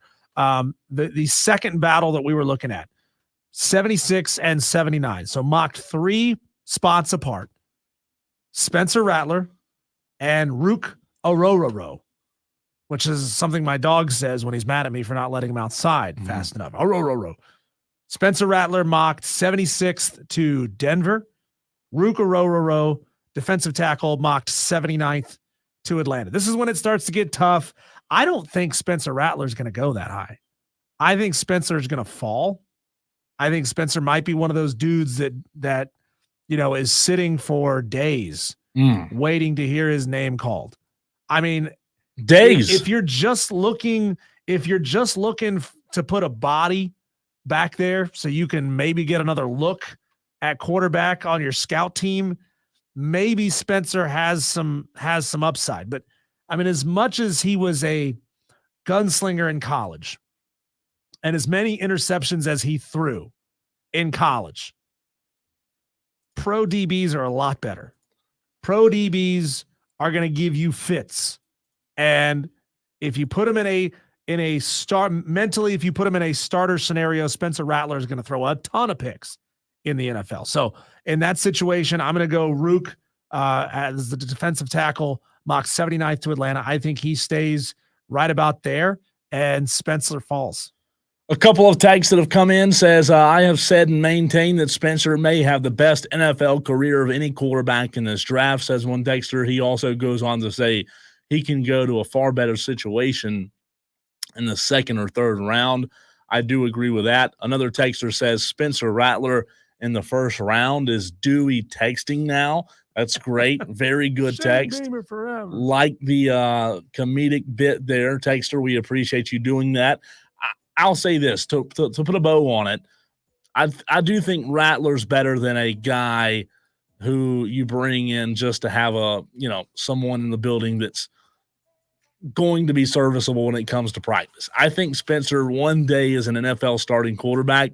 I don't think Spencer is ready to walk into a situation day one where he's expected to win, much like Justin Fields did in Chicago. I do think that the texter has a point that if he goes 2nd or 3rd round, he may be in a much better situation. And I agree with that 100%. So we'll continue to talk about that. I think Rattler could be a sleeper. I hope so for South Carolina fans' sake and for his sake, because he is a good quarterback. Coming up next, A question was asked to Dawn Staley last week about whether she thought females who were not born female should be able to play college basketball. Well, last night, the WNBA draft pulled credential access to the same media outlet that asked that question. Fair or unfair? You let us know what you think about this. We'll give you our thoughts. Coming up next, Tease Diesel. I am Cole Bryson, and this is the Fan Upstate.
So last week, or the week before last, rather, we all know the day before the national championship game was played, we all know about the question that was asked to Don Staley from the guy at Outkick. We all know how Don Staley answered. We all know that there's a lot of people who disagree with Don Staley. We're not going to get back into that. However, what's interesting is last night's WNBA draft. I saw a video this morning where two guys from Outkick were reacting to having their credentials pulled for covering the WNBA draft. So my question to you, Diesel, and the question to the audience is it fair or unfair for the WNBA, a huge association, to pull the credential request or pull the credentials, if you will, from Outkick because of what they asked Don Staley? 71307. Start your text with the word fan, and we will see it. Also, phone lines open as well. 844-FAN-PHONE. That's 844-326-3663. I thought that the question was a valid question. However, I didn't think the timing was the best timing, Diesel. No, that's the question you asked Don Staley after the national, right, like a couple weeks after the national championship game. You don't make that a focal point in the conversation right now. So does that warrant the credentials being pulled? They have the right to pull the credentials. I mean, they have the rights to pull anybody's credentials that they want to. Right. I think that it's probably, I mean, for Outkick, it's great no matter what. I mean, now Outkick gets to go out and say, look, they banned us. They, look, I can't believe they would do that. I mean, they get content no matter what, right? Whether they go to the draft and they are in a position where they can ask more dumbass questions of people, then they get more content. And if they get banned from the WNBA draft, then they get more content from that too. I don't think that Outkick really wants to be a legitimate sports outlet in any way, shape, or form. And they are just there to stir up controversy. They're just there to talk bleep. And they're just there to get the clicks based off of intentionally tantalizing questions. Sure. I mean, look, it worked for TMZ. Yeah. It's funny is, remember when people used to not think very highly of TMZ? I know a lot of people are like, I still don't think highly of TMZ. But TMZ was the bottom of the barrel tabloid. And now they are a major celebrity news outlet. So like, hey, sure, you gotta do what you gotta do to get people's attention. Spur Daddy on the stream says those guys that ask Coach Staley, even though I disagree with her opinion, are always stirring up some kind of political mess in the sports world. JD says, yeah, there's a way to ask difficult questions without making them controversial. I still stand by Dawn's response. She was only trying to answer politically correct, I think, says JD. The way you handle that, Cole, is you don't pull their credential. And this is, Madcraft says, stupid time to ask it, but soft to strip them of the credentials. The White House doesn't even pull credentials very often. Here's how you handle that. You let them keep their credentials. You let them spend their money flying people all over the country to be at this press conference, that press conference, whatever it is. Yeah. And you just don't talk to them. You just don't answer their questions. Let them spend $500 to fly an Outkick reporter to the location of the draft.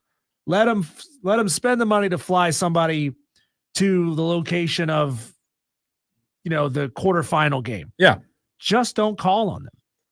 I was very surprised that they did pull the credentials for Outkick. Number one, we do know that the WNBA pulled their credentials. Number two, we don't know if it was 100% based on that question, because a texter brings up a point. Didn't Outkick say in a tweet that they were a day late on their credential request? I don't know. Maybe they were. If they were a day late, maybe that's the reason. I would just assume, though, that if they were a day late, They didn't do themselves any favors. They didn't do and themselves didn't- any favors. They No. didn't get any leniency No. on being a day late after the question that they asked of Dawn Staley. Right. I mean, it is soft. It is weak to pull their credentials. I think. You think so? I think you almost have to grant them their credentials just to show them that, like, hey, your BS doesn't fly here.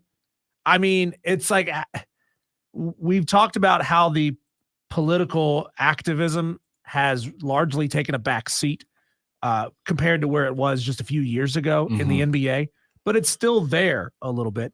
It seems as if the WNBA has not quite gotten that memo.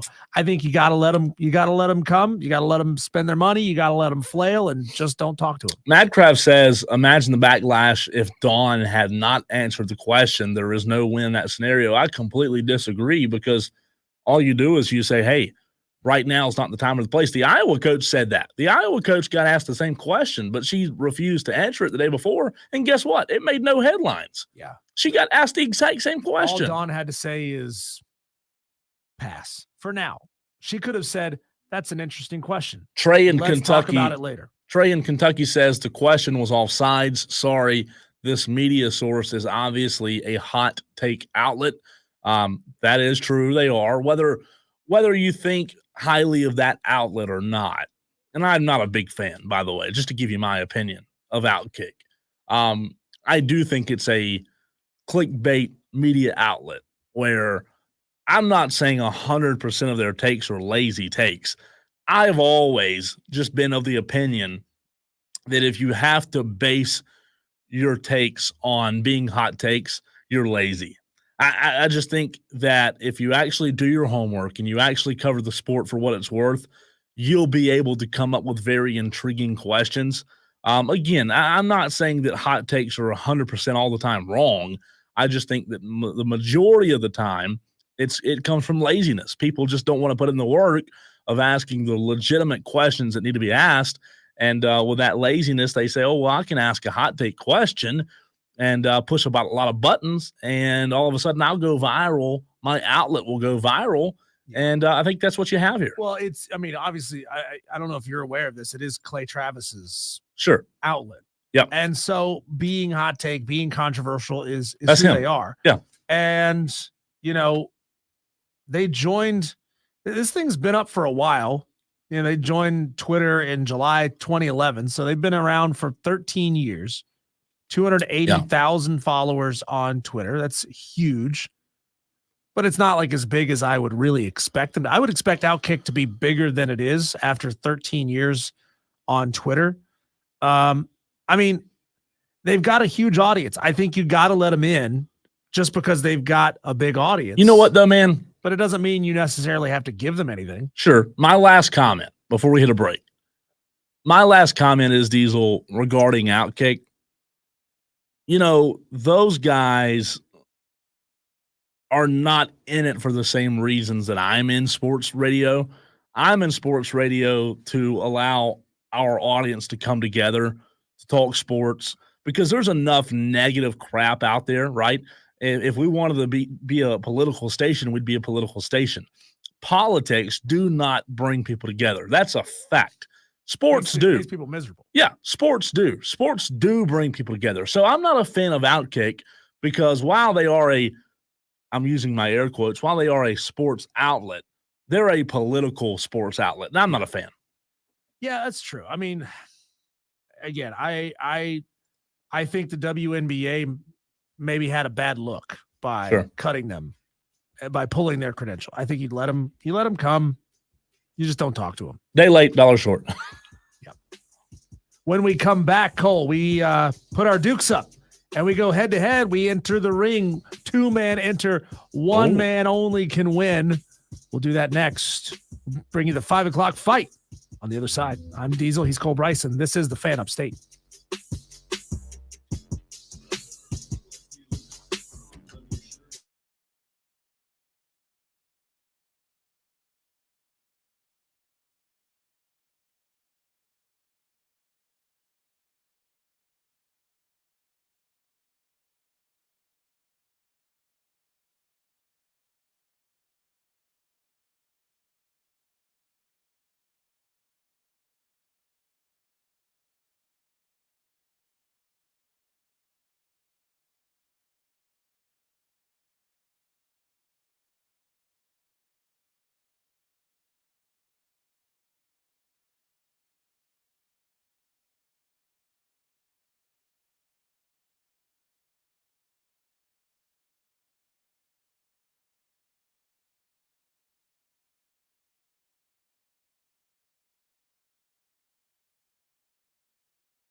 Day, every day at 5 o'clock, we fight. You may know 5 o'clock for getting off work or other things, but we know it as it's time to debate. It's time to put them up and see who is right every single day right here on Wire to Wire. Myself, Cole Bryson, and Diesel will fight about anything. It can be sports related. It can be food related. Anything that's FCC in compliance, we'll fight about it, right? We love to fight. We love to debate, and you can send in your questions as well. But let's get right into it today, not waste any time. This is going to be 3 rounds of a lot of fun, Diesel. It's time now for the 5 o'clock fight. It's an all-out slugfest, and nobody's leaving unscathed. 3 topics, 1 winner. It's the 5 o'clock fight on Wire to Wire with Diesel and Cole Bryson on the Fan Upstate.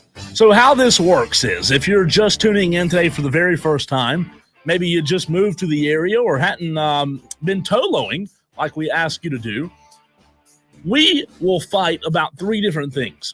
Diesel and I obviously will pick different sides in the fight, and you come in by being the voice, letting us know who wins, who's right, and who's wrong.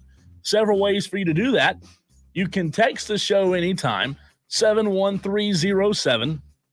Start your text with the word fan. Also, the stream is rocking and rolling today, Diesel. A lot of good interaction so far on Facebook, Twitter, and YouTube. Over 100 viewers right now. You can get your thoughts in there.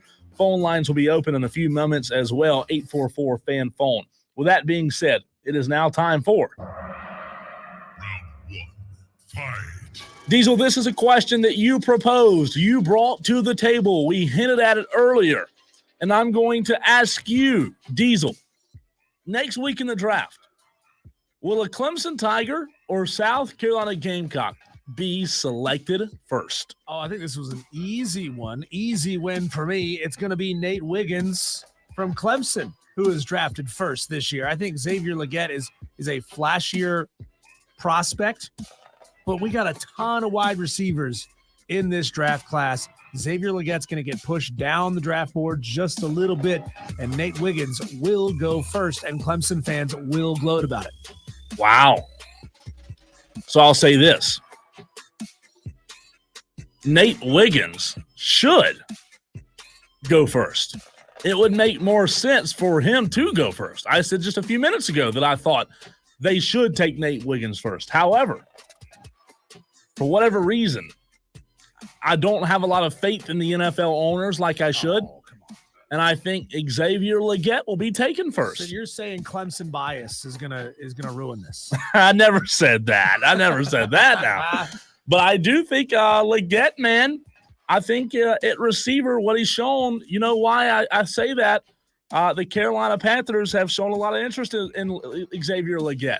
Now, they don't have a day 1 pick, obviously, but I think that whether it's right or wrong.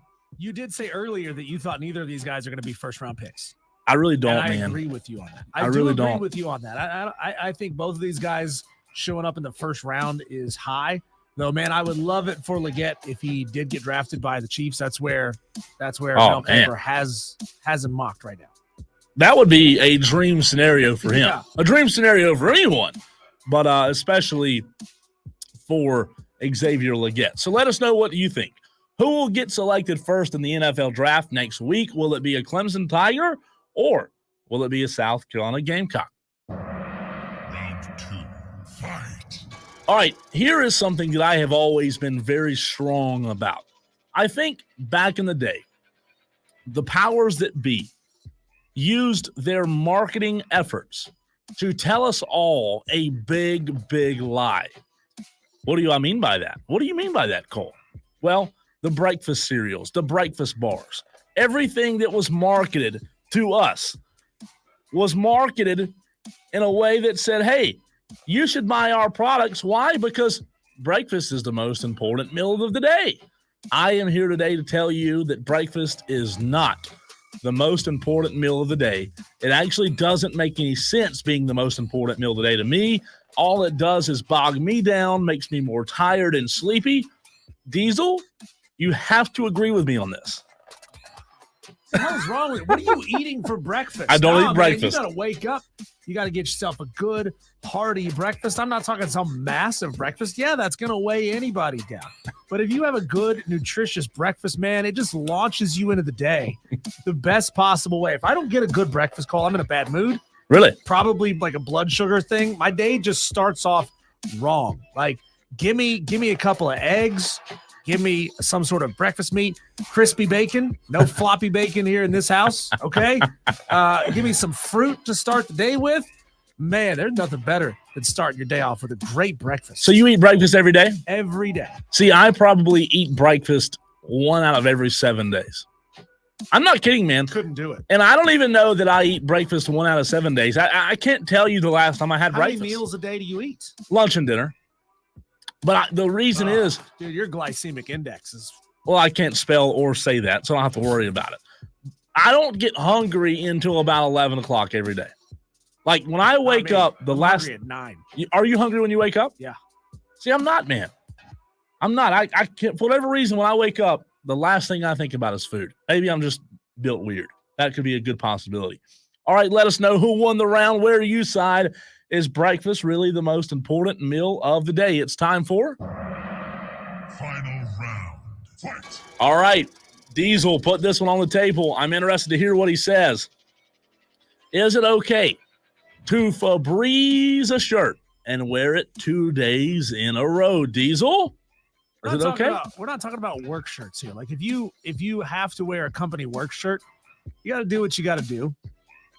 But if it's a normal shirt, like a polo shirt or a button-down shirt or a t-shirt that you especially like, don't be filthy. Don't be filthy. You can't wear it to work on Friday, then go out wearing it on Saturday night. Wash it, okay? A small load only takes like 30 minutes to wash and dry. How lazy are you? I mean, we've all seen the memes. We've seen it in a movie, I'm sure, at some point. Somebody pulls something out of the dirty laundry hamper, sniffs it. I can wear that again. That's gross. That's gross. Stop doing that, people. Listen, if it's a hot day in July, I agree with you. However, as long as you didn't sweat, as long as you didn't make a mess of that shirt, there is nothing wrong with taking that sucker, throwing it in the dryer with a dryer sheet, and wearing it again. I've done it, man. I've done it. Filthying up your dryer. I've done it. Shirt.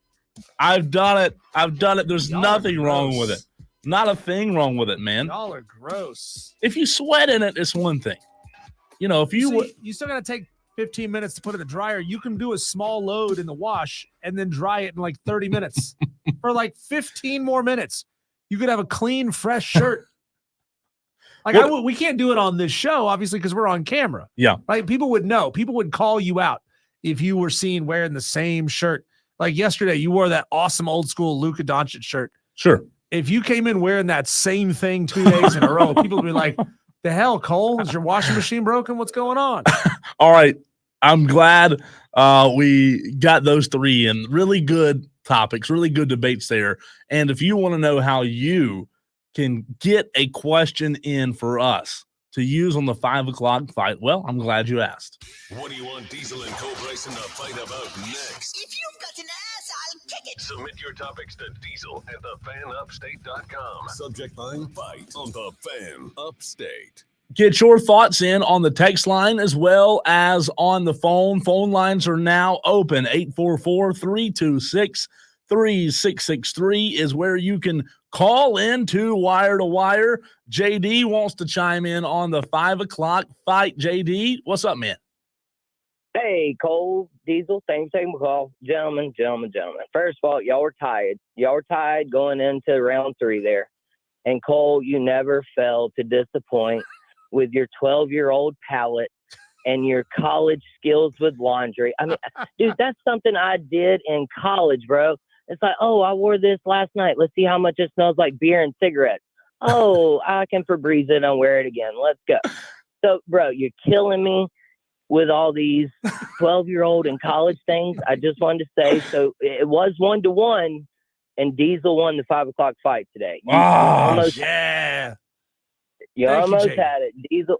And guys, I also, y'all had the thought about the first Gamecock or Clemson player drafted, and I just want to know, wanted to let you know that you made me cry a little bit here. why? Because I had to look up and see if the Gamecocks maybe had an advantage in this particular scenario here. And as it turns out, I glanced over it real quickly, but over the last 10 years, Clemson has had, I think it was 14 first-round picks, somewhere in that first round, and the Gamecocks had 4. So thank you for ruining my day. Thankfully, my mother-in-law is in a better mood today, so all is well. So Clemson Y'all is have a whooping that good ass one. in the draft, just like I'm whooping that ass in the 5 o'clock fight. True that, Diesel, man. Y'all have a good one. Thanks for taking my call. Thanks, man. Thank you, JD. 844-FAN phone, 844-326-3663. Trey in Kentucky says, Cole, I love you, man, but Diesel opened up a can on you today. 3-0 sweep. Diesel, are you kidding me? Woo! Are you kidding me right now?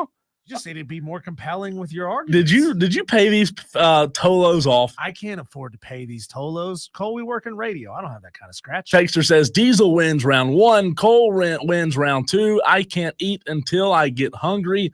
Let's see about round 3. We have some texts coming in, Diesel, with some topic ideas. Ooh, good. So that's good. We can add that. It. Another texter says, I second the sentiment that Wire to Wire is way better than the previous show. Diesel and Cole are better than the previous show, hands down. We sure do appreciate that. Diesel wins round 1. Cole wins round 2. Diesel wins round 3, says Gordon. Again, Diesel taking 2 of 3. Wow. Breakfast is a must-wash. The shirt, Diesel wins, says John Dog. And then Bo, Diesel round 1, 2, and 3. Cole. What? So I got 1. I think No. I think he gave 1 and 2 to you, 3 to me. No, Diesel. No, he says I got round 1. You won rounds 2 and 3. Oh, okay. Bo says you win. Oh, thank you, Bo. Finally. I finally got a winner today. Dirty birdie, Bo. Bo. Wash the shirt. You're my favorite Tolo now, Bo. I Wash sure the do shirt. appreciate it. Have you not done that in a while? No, I haven't done that. First of all, when you grow up a little bit, you have a wardrobe more than like 4 shirts. Okay. Yeah. And then you start getting to the point where you don't have to do that. Even if the thing that you really want to wear is in the laundry basket. Yeah. You pull it out and you wash it. That's No, I filthy. do that a good bit. I do wash clothes. Don't believe that I don't. Maybe I should move my chair a little farther away. Yeah. You can smell it. Tracy on the stream says Cole wins 2-1 today. Thank you, Tracy and Bo. I appreciate Tracy, which one did I win? That's the question. that. Oh, I think Which one do you agree with me on, Tracy? That's a good question. That is a good question. Because that's going to tell me a lot about you. It might be the laundry if it came from a female. They may agree with you Probably. on a laundry. Does take. Tracy have a sports tattoo anywhere on her body? That's what we need to know. We were talking about that earlier in the show. Sports tattoos on females. We had a texter text in. She didn't say her name. Yeah. But she said that her sister has a Clemson tiger paw on her butt cheek. Mm. And the question from the guys, we need to know from the guys, if you're getting down and dirty and you discover that she's got a big old sports tattoo on her body, where is it a deal breaker? Where is it weird? Madcraft says, I think I'm going with Cole here on round 3 as long as you only do it once. And then Tracy, to answer your question, Diesel, says that I won round 2 and 3. So she agreed with you on Clemson going first in the draft. Tracy, do you pull clothes out of the laundry? And instead of washing them, you just Febreze them? Let me ask you wherever this, again? Diesel. Let's say, for example, it's nighttime. You go to the store. For me, the store's across the street, so I'm not going to be there long. You throw on a nicer shirt. You go to the store. You come back. Well, when you get home, you don't want to be in the nice shirt, so you take it off. You're getting ready for bed or whatever. That shirt's been worn for like 40 minutes. You going to throw it in the dirty clothes? No, you don't throw that in the dirty clothes, but once it's already been in the dirty clothes, it stays in the dirty Oh, clothes. no, I agree with that. Yeah, once it's in the 100%. hamper, you can't take it out and wear it. No, again. I agree with that. You can't do that. What I do is I'll take the shirt and lay it somewhere else. Yeah, you got to do that. Then you can throw it in the dryer. It's more acceptable with Okay, pants good. to do that multiple times with pants. Shirts, I have a rule on that. What about underwear? Just turn it inside out, man. Just turn it inside out and go for it. Grip it and rip it, baby. That's it. Grip it and rip it. That's good, though. Hey, guys, don't forget, next Thursday, Cole and I will be live on location at Dave & Buster's Woodruff Road in Greenville for our draft special. We'll be out there. I've heard tell that Rob Brown of the Rob Brown Show will be out there as well. So if you want to come and see all of us, then be there from 3 to 7 next Thursday, the 25th, at Dave & Buster's Woodruff Road in Greenville. The previous day, Wednesday, the 24th, we're going to be at Ingalls at 10903 Anderson Road in Piedmont. So we'll be out on the road again for our third live show at an Ingalls market. Can't wait, man. We love going to Ingalls markets because you know why? We always walk out of there with food. Every single time we walk out of there with food. Not only do they pay us, they also feed us. How great is that? Hey, coming up next on Wire to Wire, this is something I saw in a live sporting event last night that absolutely has to stop. A tradition in sports that absolutely has to go. I'm appalled. We'll get to that next on the Fan Upstate.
I am absolutely not, Cole, a card-carrying member of PETA.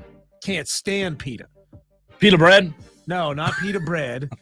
People for the ethical treatment of animals. Yeah, they don't like me either. I don't like PETA. They are obtuse. They are ridiculous all the time. They make colleges change their mascots because animals who don't have the capacity for abstract thought might be offended by their mascot being used. I mean, it's ridiculous. It's ridiculous what they do. I don't think a whole lot of people have a whole lot of respect for what they do. It's gotten to the point where it's ludicrous. But I saw something last night on TV that, like, it shook me, man. It was wrong. Okay. This is flat out wrong. I think we can all admit that something like this is wrong. I was watching NHL last night, flipping around to different games, and I had stopped very briefly on the Detroit Red Wings game. Yeah. And during the game, I don't know exactly what triggered it, but because I don't know their tradition super deeply, but fans started throwing dead octopuses onto the ice. Sure. Number one, the hell are you doing with the dead octopus? You just like bring a cooler to the game? Like, what is this, NASCAR, where you could just bring a cooler to the game and shuck an octopus onto the ice?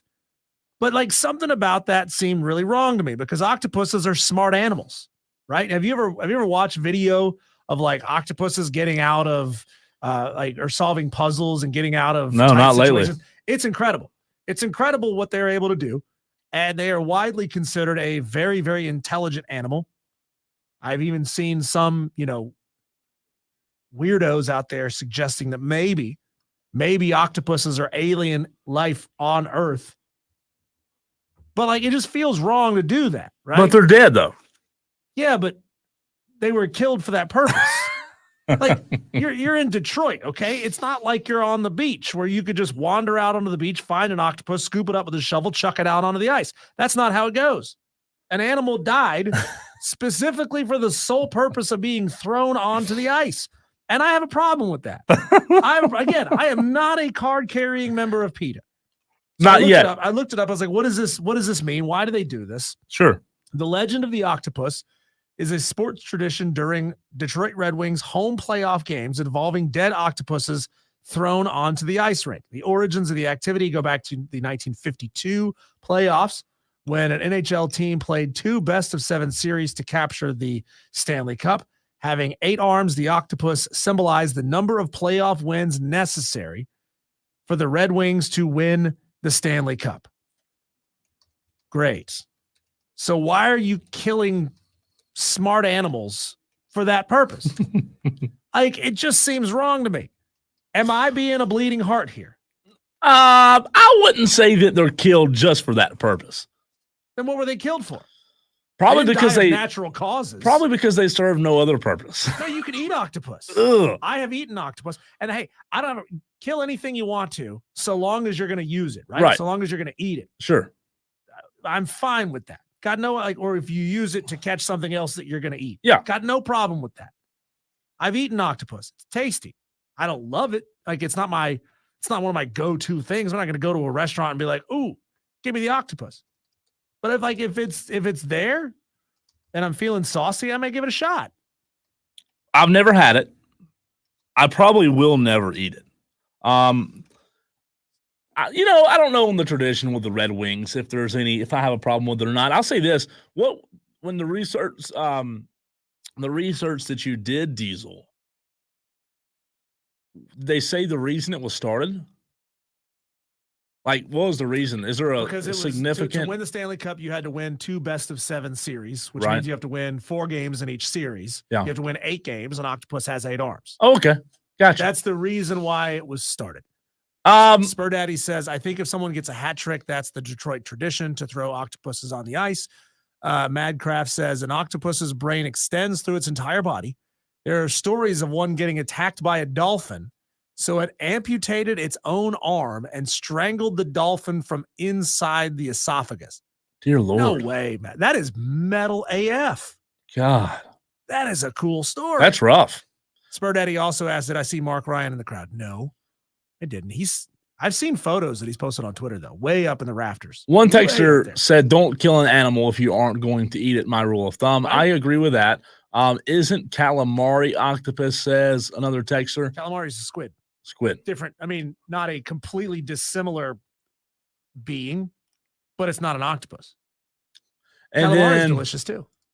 another texter, they don't kill them for that purpose. So I guess that's what it goes back to, right? Whoa. How do you know that, texter? Where do they come from? Where do these dead octopuses come from? Do they go down to the local seafood restaurant and say, "Hey, did nobody order the octopus today? Give me those." You don't need that octopus laying around. Yeah. Do you have any spare octopus laying around? Like, I just think it's wrong. I just think it's wrong. I got a problem with that tradition. That's not going to stop anybody. Sure. Nor am I going to join the picket line to make them stop doing it. I just think it's wrong. But see, that's called being an adult. You know, most people don't realize that you can disagree with something and not be an a-hole about it. That's right. That's true. I have that ability. I think we should all strive to have that ability. Be a better world. Yeah. If you disagree with somebody, just say, "Hey, sir, I disagree with what you're doing. Right. But I'm not going to call you a POS because you're doing it." Sure. Well, it depends on what you're doing, probably. But, you know, I'll say this to put a bow on it. As long as it has significant purpose, as long as they're not harming the animals, I'm good with it. Keep throwing the octopus. Texter says they should throw spiders. That sounds like nightmare fuel, Texter. Why would you put that out into the world? Yeah, that throwing no. spiders? No thanks. If you're gonna throw spiders, you can't like throw a daddy long leg. You wouldn't do any good. You got to throw big spiders like those. Have you seen those big old coconut spiders? Those things are terrifying. No. Texter says you can order octopus on wildfork.com, which I assume is a mail order exotic meat company. You know, of all the things I have desires for, octopus usually, like I usually don't wake up and think, "Man, I sure would love to have octopus." Something today. exotic like that. I got to go to a restaurant where I know they know what they're doing. Yeah. Making it. Like, you don't just order that at home, right? Unless you're a chef, unless you know what you're doing. Yeah. You don't just order that stuff at home. You go to a restaurant and let them do it for you because you know it's going to be better. All right, Diesel, before we do go to break, let's hit some daily wires. We need a cool electrical sound for that. Zzz. Something better than that. A lot of headlines today going on in the sports world. You want to start us off? Yeah, let's do that. So the WNBA draft was last night. No surprise, Caitlin Clark came in as the first overall pick. Who's surprised? Nobody. What is surprising, though, Cole, is that Camila Cardoso and Angel Reese were both drafted by Chicago from rivals to teammates. That's going to be awesome. I love it. I cannot wait to watch that. Yeah. Hopefully there's no beef. I don't think there is. No, you're professionals at this point. You're being underpaid for what you do. Yeah. $75K to go out. Like, look, I mean, boo-hoo, right? Boo-hoo to anybody who's saying, "It sucks. I'm getting paid $75,000 and I've got all my meals paid for and I've got all my training paid for and I've got all this other stuff paid for and I'm playing a game." There's a lot of people in our listening audience right now who say, "Please sign me up for that life for $75,000 a year." It is a crime to get paid only $75K to be a professional. See, I think it is. It's not enough. It's not enough. But hopefully that's something that Caitlin Clark, Camila Cardoso, and Angel Reese can be a part of, raising these salaries in the WNBA. You know how they do that? They get us to watch. They put on a compelling product that we will watch. If what happens with the Indiana team getting 30 of their 34 games on national television this year, if nobody watches, guess what? Nothing happens. Yeah. And the market will speak for itself. It may. And I hope you're right. I hope it does. I hope we do see some change in terms of the viewership. Yep.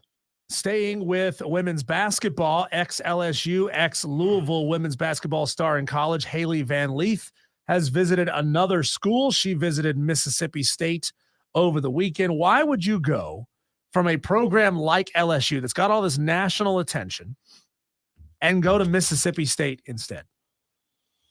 Like, I don't get that. Is Mississippi State good at women's basketball? Not bad, but yeah, but they're not LSU. No. Maybe she's trying to get the heck away from maybe that NIL. From coach.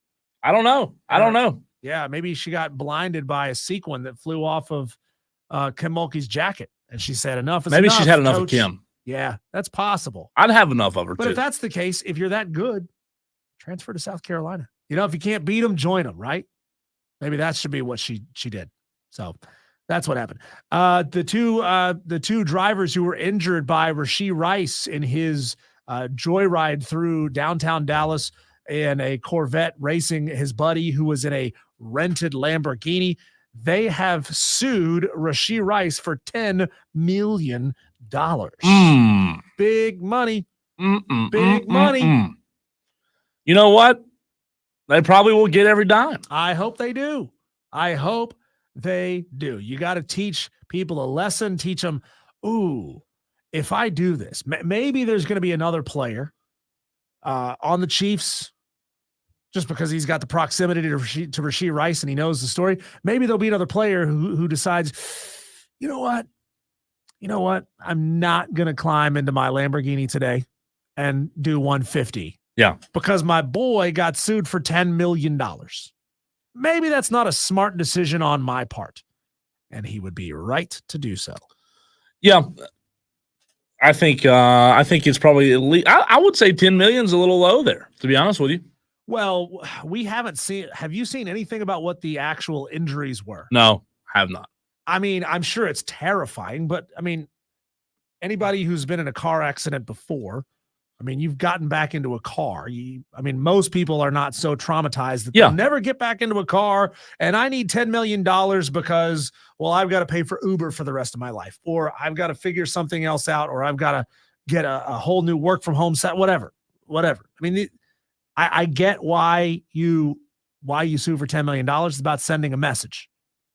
Maybe I think they should get it because, well, Rashee Rice is a DA and he doesn't deserve to have $10 million in his pocket. Next up on the Daily Wires, by the way, if you got a comment on anything we're talking about on the Daily Wires, 71307, text in, start your text with keyword fan. You can also call us after the Daily Wires are done at 844-FAN-PHONE, 844-326-3663. Mike Tyson is taking a page out of Tiger Woods' book. He is giving up marijuana to train for the Jake Paul fight. We knew very publicly that Mike Tyson loved the chronic. He loved to smoke the herb. Well, Mike Tyson is giving it up. But the difference here is that Mike Tyson actually has to give it up. It's tested for, and the state where the fight is going to be in, it's illegal. So he can't smoke weed. No more marijuana for Mike Tyson. No more. So if Mike Tyson, so that, they say marijuana is a depressant, right? It slows people down. If Mike Tyson was that ferocious while high all the time, he had THC in his system. Yeah.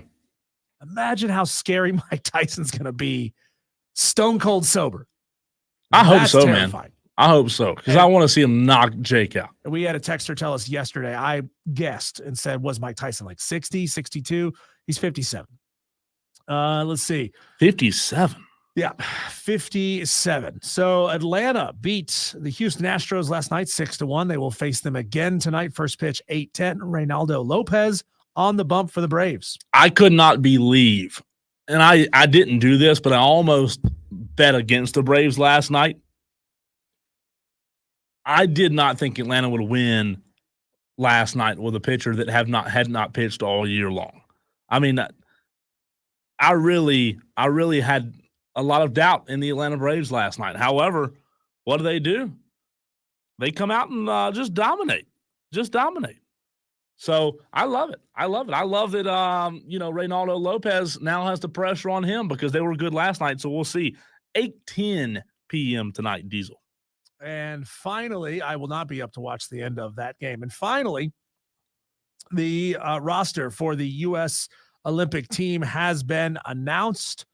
The roster includes Steph Curry, LeBron James, Kevin Durant, Jason Tatum, Joel Embiid, Devin Booker, Tyrese Halliburton, Anthony Edwards, Drew Holiday, Bam Adebayo, and Anthony Davis. And the team is potentially keeping one spot open for whom? Whomst might you think is the final player on the team? That's a good question. I'm excited, though. I'm glad they're all kind of getting the band back together. I hope it's Shaq so that if he gets another medal, he doesn't throw this one out the window. Jeez. Jeez. We had that audio a couple weeks ago of Shaq talking about being mad that he wasn't on the first Dream Team. Mhm. So when he won a gold medal 4 years later in 96, Yeah. he was mad that he got taken out of the game for David Robinson, didn't play very much. And he was mad that he didn't make the original Dream Team in 92. So on his drive home from Atlanta to Orlando, he said he was so mad he drove home in his uniform, still had his gold medal around his neck. Said he rolled down his window and chucked his gold medal out the window. That's unreal. Somewhere in South Georgia. And he says, as far as he knows, that medal has never been found. Some homeless guy got it, right? Yeah. Could you imagine? Could you imagine how much that would be worth? It'd have a big old scratch in it because where it bounced off the pavement. But that would be a hell of a story. Oh, without a doubt. That would be one of the best sports souvenirs ever. Shaq's discarded 96 gold medal. Without How a cool doubt. would it be to have that? It'd be pretty cool. All right. I want to get into something in the next segment that we did hint at a little bit ago about Caitlin Clark's salary. Diesel and I may disagree on this, but I think what she is getting paid is absurd. We'll see. We'll also get your thoughts. 71307. Start your takes with the word fan. And also on the stream, we're live on Twitter, Facebook, YouTube. He's on Twitter at Diesel on Radio. I'm on Twitter at the Cole Bryson. Caitlin Clark's salary, is it fair or unfair? Coming up next.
All right, so let's get back into this conversation because I do want to know where you weigh in, Diesel, as well as where our audience weighs in. They're already talking about it on the stream.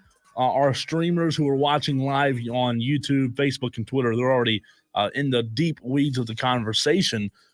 But I want to know your thoughts. 71307. Caitlin Clark over the next 4 years. She will make $76,000 roughly this year in 2024. In 2025, she will make about $78,000. In 2026, she will make $85,000. And then in 2027, the final deal on her rookie contract, she will make $97,000. Diesel, I think it's absurd that a major league player, a professional athlete, is making not even $100,000 a year when a general manager at a Buc-ee's or a QT can make upwards of 100 to 150 a year. Do you disagree here? Because I want to know, like, to me, this just seems outrageous. Not even $100,000 a year. Yeah. I mean, look, we always look at the average.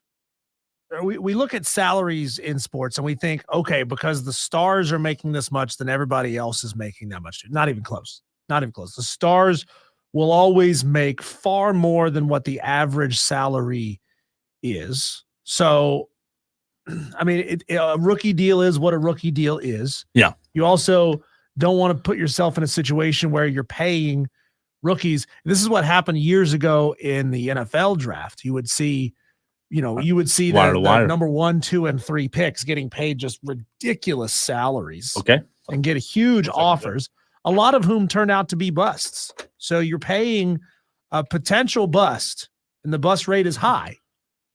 You're risking a lot of money on somebody who may bust, and you end up owing that guy a lot of money down the line. Mm-hmm.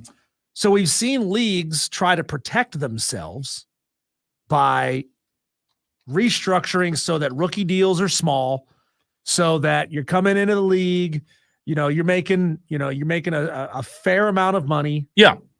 As a rookie. And then if you pan out, you have the ability to make a ton of money in your second contracts. How much is a ton, though? Like, what's the ceiling I wonder she can make? I mean, and if you said it already, I'm sorry, I was answering the phone. No, I mean, $75K as a rookie is a garbage salary. I mean, in my mind, and this is just me making up a number, right? Just off the top of my head, how it feels, what it feels like a rookie salary in the WNBA should be. Sure. It feels like it should be minimum $150K. I agree. Start with, and then it increases up to $250,000 a year by your fourth year as a rookie. So, like, at that point, you've made something shy of $1 million in your first 4 years. Yeah, which is a hell of a lot of money. Sure. So, I mean, I wouldn't cry for anybody making $1 million over 4 years. It's not a bad salary. And I mean, we can think of things as if like, hey, we're putting in 40 hours a week. We're going to the rock quarry. We're breaking rocks for 8 hours a day. And then we collect our pay and go home. That's not how athletes operate. I mean, they are on a completely different schedule that you and I can't fathom. Yeah. The amount of work that I guarantee you they're putting in more than 40 hours a week. Sure. So, I mean, God, I'm looking at what do we think a Caitlin Clark or an Angel Reese is going to be putting in hours wise? A ton, 50, 60 hours a week, making 75,000. It's a slap in the face. It is. It is not a lot of money. But then again, there are a lot of people in this country who subsist on far less than $75,000 a year, where everything they need is paid for by the team. You come in, your meals are catered. Yeah. You've got medical care for free. I mean, so that's $75K. It's not really $75K. Like there's cash value for all the things that you get on top of your pay. That's not saying that $75K is a low ball offer, because it is. I'm just saying that $75K is base salary for a rookie. And Caitlin Clark, Angel Reese, Camila Cardoso, and a handful of these other players are going to do very well for themselves in rookie in endorsements as a rookie. Yeah. They're going to be fine. That $75K is going to turn into probably $500,000 in endorsements. Let us know your thoughts. 71307. We did have someone, we did have Jersey Joe on hold, but he might have had a run. Jersey Joe, call us back. I was about to come to you, Jersey Joe. If you have a minute, feel free to give us a buzz back. Look, I hear you. But the reality of it is $76,000 after taxes, depending on the state they live in. I mean, they may be making $5,000 a month, $5,500 a month.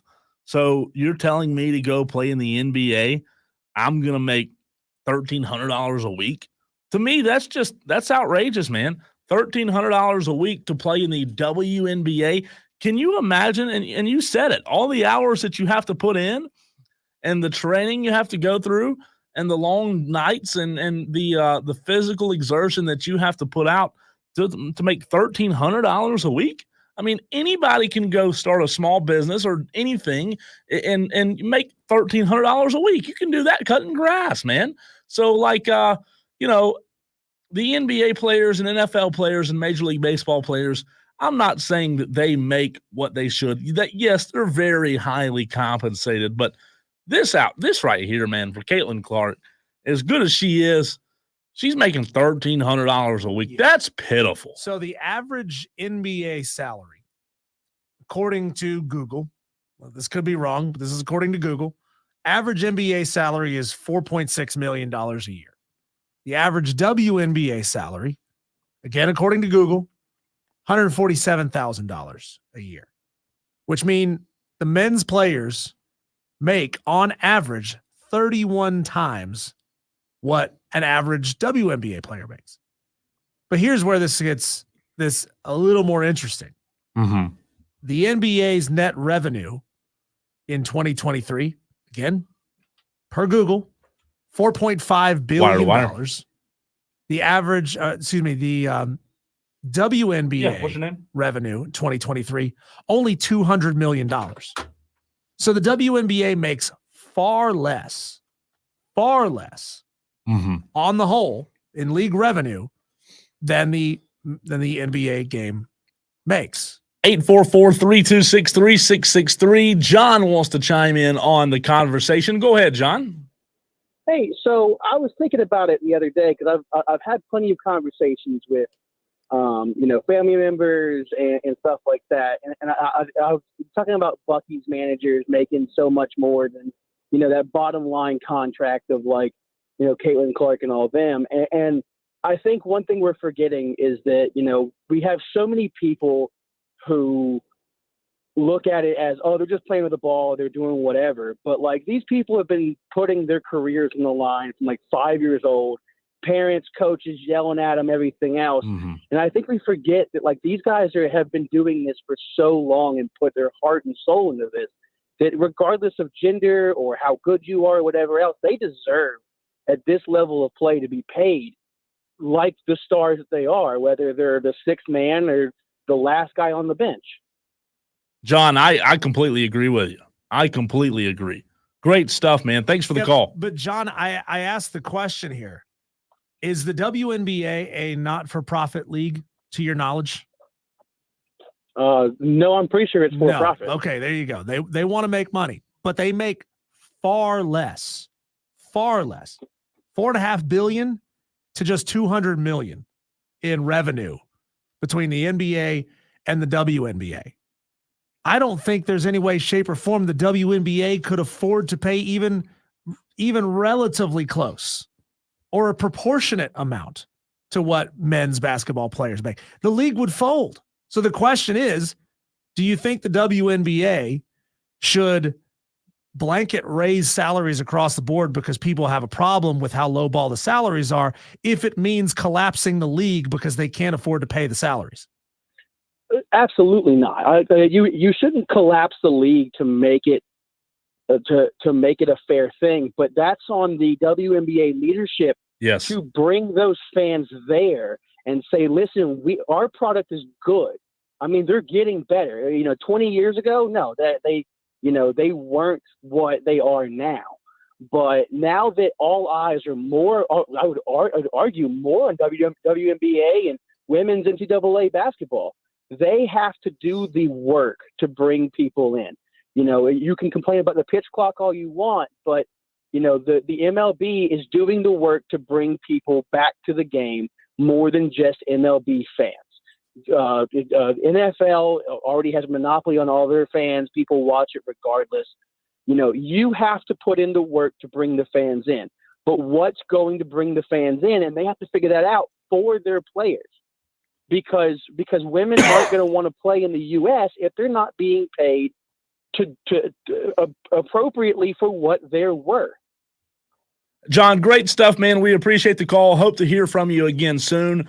My point is, I think that they've, like I said earlier, I think they've got to do a better job negotiating with these TV, you know, the TV salaries, the TV contracts.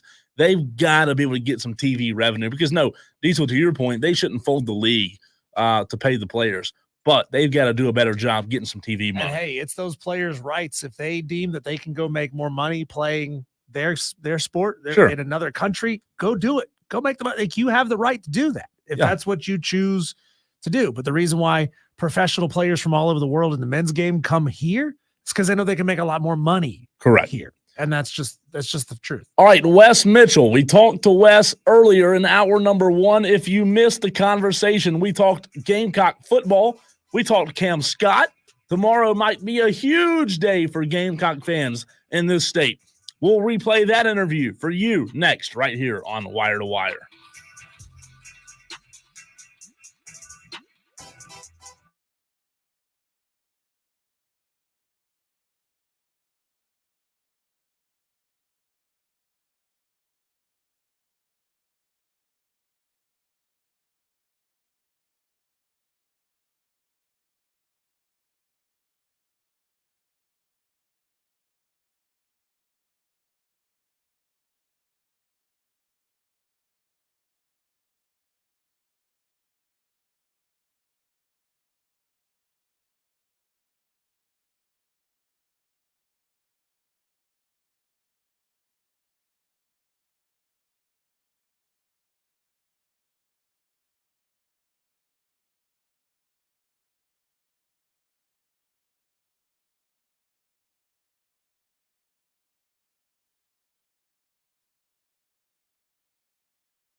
Gamecock fan, you're hoping for a relatively quiet 2 weeks because they've done all they can to try to sort of make sure that any of their major projected contributors for this coming season are happy and feel comfortable at South Carolina. I think you could maybe see a few, South Carolina's still in their spring practice right now, so maybe not much movement yet. I think after the spring game, you can maybe see a few guys that would be what I kind of call healthy transfers, which is guys that basically are not projected to play, and they're just looking to maybe get someone that they can play a little bit more.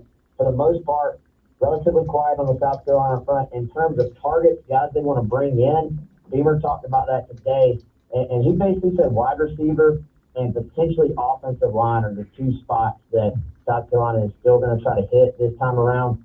I would put them in that order too. Like wide receiver to me is a spot that they would really like to add another guy or two. We've identified as DeAndre Lambert-Smith, who's a kid out of Penn State that was their leading receiver last year. He's 6'1", 188. He's in the portal. That's a guy that they're going to target. Now, from what I've heard, there's probably going to be 20 other schools targeting. So, targeting him, I should say. So I don't know yet if there's any legitimate mutual interest, but as y'all said, it's still very early in this sort of go round as far as the portal goes. So nobody out there that really just completely makes sense yet in terms of mutual interest with South Carolina as far as targets go. Wes, is there any position group that you look at and say if South Carolina doesn't hit on at least one or two of the guys that they're targeting at this point, they're going to find themselves pretty thin come kickoff in the season? Yeah, I don't think there's a spot that's quite to maybe the spot you would say running back was last year. Like that was a spot that they were really thin going into the season. Of course, had to shift to Kerryon Joyner over to running back. That they really addressed that spot in the portal in a big way, kind of in that past portal window. I would still go back to wide receiver, though. I think they're going to be fine there from a numbers standpoint, but certainly I think they would feel better if they could go out and get one more guy. You look at just about everybody in that potential rotation. They're all smaller guys, except for, of course, Nick Harbor. And Harbor has missed a lot of the spring while being focused on track. So he hasn't really had those developmental days in practice like you would want for him to from a football standpoint. Of course, when he was recruited, though, he was promised, you're a track star. You're able to go focus on track this time of the year. So I think in a perfect world, they would love to go out and get a receiver that was 6'1", 6'2", or taller and kind of add him with that crop of transfers that they brought in during this last window. All smaller guys. I think Mazio Bennett, who's obviously from the upstate with you guys, I think he projects to play some this year as well as a true freshman, but also not the biggest guy in the world either. So I think perfect world, again, they'd love to add a taller wide receiver to this mix. Hey, Wes, I want to put you on the spot here. After the Clemson spring game a couple of weeks ago, we obviously, in some people's eyes, overreacted to the play of Cade Klubnik. After Saturday, if we have to pick something to overreact to on Monday, in your opinion, what will our overreaction be? That's a good question.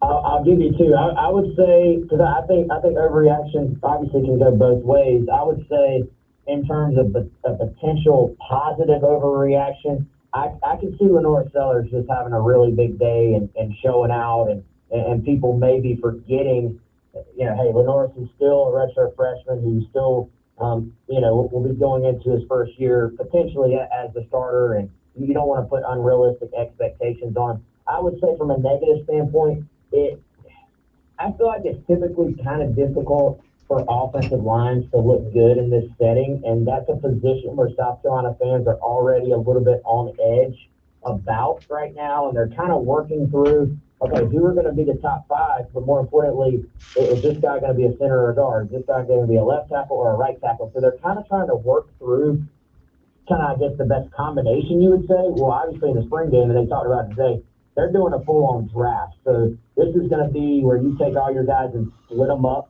among two teams, which I just think continuity and being able to gel together is so important on the O-line that I don't think that's typically conducive for much success in these settings. So I can see fans, maybe having some reaction to the pass protection potentially. Wes, it's always nerve-wracking as a fan when you are breaking in a new quarterback. You really don't know what to expect. Can you give us a sense of Lenoris's skill set, how it maybe compares a little bit to Spencer Rattler, and how he's just going to be different from Spencer Rattler? Yeah, I think a good bit different from Spencer in, one, what he does and what they're going to try to do with him. I think you look at Lenoris and a bigger kid, listed 6'3", 240, more athletic than Spencer, and someone that I think they're going to try to incorporate the QB run game in with him a little bit more than they do with Spencer. With Spencer, even when they would do kind of the RPO stuff, it would be more like you're tagging a throw off of that initial read and you trying not to let him get hit. With Sellers, I think it'll be more about some zone read stuff where you're actually letting him run the football and kind of attack the defense that way. Big arm kid, kind of is a total package just from an athletic standpoint for what you're looking at as a quarterback. Obviously, the question for those guys when you're a redshirt freshman, it's always just going to be, can you do all those little things that your coach is going to ask you to do within an offense, all the little nuances, the intricacies of reading coverages and anticipating throwing windows and all those things. So I think we're going to have to all remember this is still a redshirt freshman kid. Like, there are going to be some growing pains. However, he, from just a talent standpoint, he's definitely one of the most talented kids I think we've seen at South Carolina at that position in quite some time. And that's a mouthful because, Spencer was probably also one of the more talented guys that we've seen here in quite some time, too. Wes Mitchell of Gamecock Central joining us on Wire to Wire on the Fan Upstate. Wes, you mentioned a few minutes ago running back.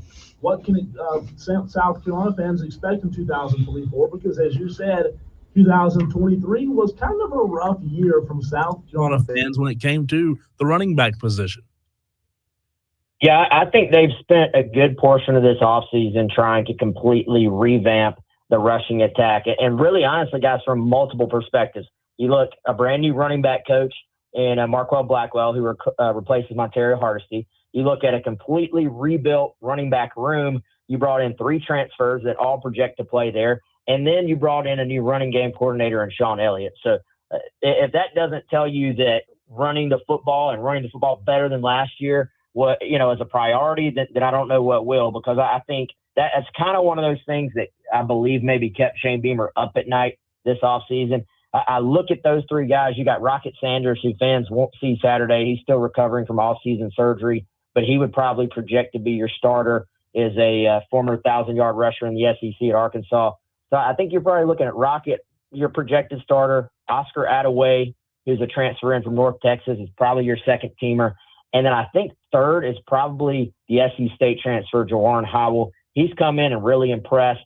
He's a little bit more raw than those other guys. He's younger. He's only a true sophomore, so he's still got some development to do, but has really gotten a lot of reps with Rocket out and has really impressed the coaches, from what we've heard so far this spring. So I think those are maybe your 3 guys going in, and then there's some young players that are either coming in or already here, too, that will have a chance to maybe get sprinkled in there as well. He is Wes Mitchell from Gamecock Central joining us here on Wire to Wire with Diesel and Cole Bryson. Wes, I want to switch things over to the baseball side and ask you, if Mark Kingston does this, he'll get back in the good graces of a majority of South Carolina Gamecock fans. Even though, they're 25-11 on the season, it's not a bad record. The sweep against Florida, the win against North Carolina, I think a lot of Gamecock fans are just kind of waiting for the other shoe to drop when it comes to Mark Kingston. What does he have to do, as big as you want to go, to really get back in the good graces of Gamecock fans? Yeah, it's been kind of a weird season so far, y'all. You talk to, and I think when you get towards the latter parts of a tenure where a coach has been somewhere 5, 6, 7 years, and for South Carolina, the expectation, I would say, isn't that you have to go to Omaha every year, of course, but that you want to compete for Omaha every year, and that in a stretch of kind of, like I said, 5, 6, 7, 8 years, you want to have gone to Omaha. So I do think that sort of weighs on South Carolina fans a little bit. As you said, you look at this thing. You're 25-11 overall. You're 8-7 in conference play. You've got some big wins in there. You've got some close losses to some really, really good teams. Your RPI, last I checked, is at 15.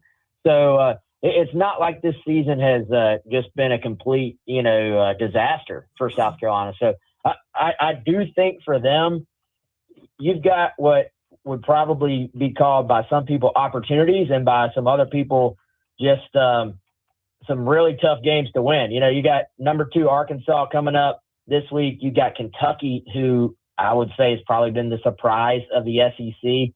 And then after that, Missouri. But at Missouri, they've been very bad this year. But you almost look at that and say, with all the other tough games, you probably need to sweep that, which is tough on the road. So I think for Carolina fans, they want to see this team. Obviously, every year it's about Omaha, but in order to look at this season and be happy and sort of take a little bit of that heat off again, I think you need to at least make a super regional again. Now, whether that's fair or not, I don't really know. They were just in a super last year, and they're still I'm sure y'all sense it up there as well from Gamecock fans. There's just a little bit of uneasiness from the fan base about kind of that question: can Mark Kingston get them over the hump and get them to Omaha? That's ultimately, if you want to talk like really big picture, what would make Gamecock fans happy and just kind of back off a little bit. It would be a trip out to Omaha is kind of your real answer there, your short answer, I guess. Wes, great stuff as always, man. We appreciate you hopping on. Will I see you on Saturday night? I will be there, guys. All right, man. Hey, look forward to catching up with you, and thank you for your time, man. When we come back, what Dale Jr. used to do to prepare for races. Cole, this is such a wide open tease, man. This could go anywhere. It could. This could go into some dark places. It could go into some hilarious places or some dirty places too. We're going to talk about it next. You're on Wire to Wire. He's Cole Bryson. I'm Diesel. This is the Fan Upstate.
is, what sport does not require you to be in pristine physical shape? I have some audio that I thought was really, really good that kind of spawned this thought process in my head, Diesel. But before we get to that, I do want to get to the call to our caller, Jersey Joe, who's standing on hold. And before we do that, I want to let you know that you can go ahead and get your thoughts in on my question. Again, the question is, what sports don't require you to be in pristine physical shape? 71307. Already messages coming in on the stream about that. Start your text, though, with the word fan. Let's hear what Jersey Joe has to say. What's going on, man? Cole and Diesel, how are you guys doing tonight? What do you know, Joe? It just got back from the radio show. Oh, that's awesome, man. Continuing the rhyme, too. I like it. Yeah. Hey, you guys were talking before about the WNBA and the salaries, and I do agree that the females should be getting a little bit more money to start and, with their salaries. But I am also a very against other athletes and the millions of dollars that they make. Nobody on earth is worth what these guys make. Sure. I don't care what your name. I don't care if your name is LeBron. I don't care if your name is Michael Jordan. I don't care what your name is. These guys are not worth millions and millions and millions of dollars.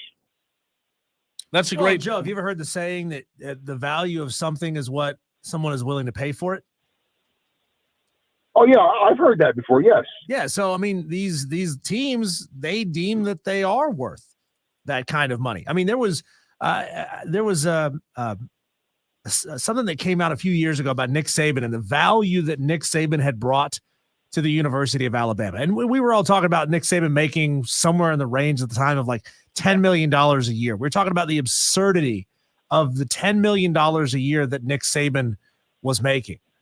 But then when the numbers played it out, Joe, he was actually vastly underpaid considering the total amount of revenue that Nick Saban could be deemed responsible for bringing to the University of Alabama. So that's booster donations, that's ticket revenue, that's concessions revenue, that's TV revenue, that's that's students who apply to the University of Alabama because they got a good football team.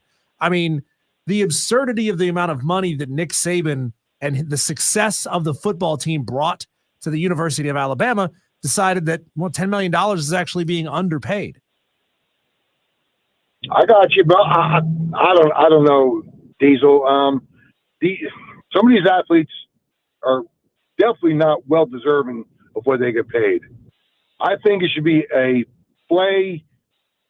get paid by performance type of deal. All right, so you have a bad game, you walk away with nothing. Well, have some of your pay deducted. There you go. What motivates people more than money? I appreciate I appreciate the thought. I mean, yeah, it is sickening, Joe, when you think of just the insane amount of money some of these players are making. Now, these organizations will continue to make the same mistake. Not every single one of these guys who is making a huge salary is delivering championships. I mean, look at the Angels and the amount of money they were paying Mike Trout out there. They're not winning titles in Anaheim, but they were still paying him that money anyway. So, hey, there's also that saying, a fool and his money are soon parted. Yeah, I agree with that. 100% I agree with that. Hey, Joe, thanks for the call, man. Great stuff. 844-326-3663 is the way you can get in touch. I don't completely disagree with everything that Joe said. I mean, yeah, there are athletes that make buckloads of money that are just it's absurd. I get it, but then again, it's our fault because I don't know. I don't like the concept of what the kids call pocket watching. Mm-hmm. Like, stop looking at somebody else's salary and saying you make too much money. Well, who are you to say that? No, again, I think you have to be realistic with it. I'm never going to fault someone for making money Again, make as much as you can. Yeah. I'm not hating the player. I'm just hating the game a little bit sometimes, I do think it's gross what some of these guys are making, but the problem is people like you and I Sure. still pay our cable bill on time. We still buy the tickets. We still buy the merchandise. We still log on to the apps and read the news. We're responsible. Yeah. You understand that. We are responsible for deciding what these guys make. If all of a sudden the NBA lost 30% of its audience, I'd be willing to bet that salaries would go down in a commiserate fashion. All right. I asked a question before we brought Joe on. What sport do you think you could play that doesn't really require you to be in pristine physical shape? Now, are we going by my definition of sport or the loose definition? Loose definition of sport. Any physical activity that most people consider a sport. The reason I wanted to bring this up is Dale Jr., everyone knows who Dale Jr. is, who used to race in NASCAR, on his podcast said something that was very interesting about how he used to train, but the training did him no good.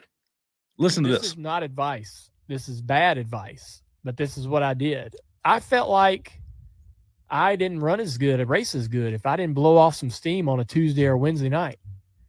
And, when I started racing for Hendrick, I tried to clean it up a little bit. They were, some of the people in the building were like, you're not as, Jimmy's in great shape. Look at what he does.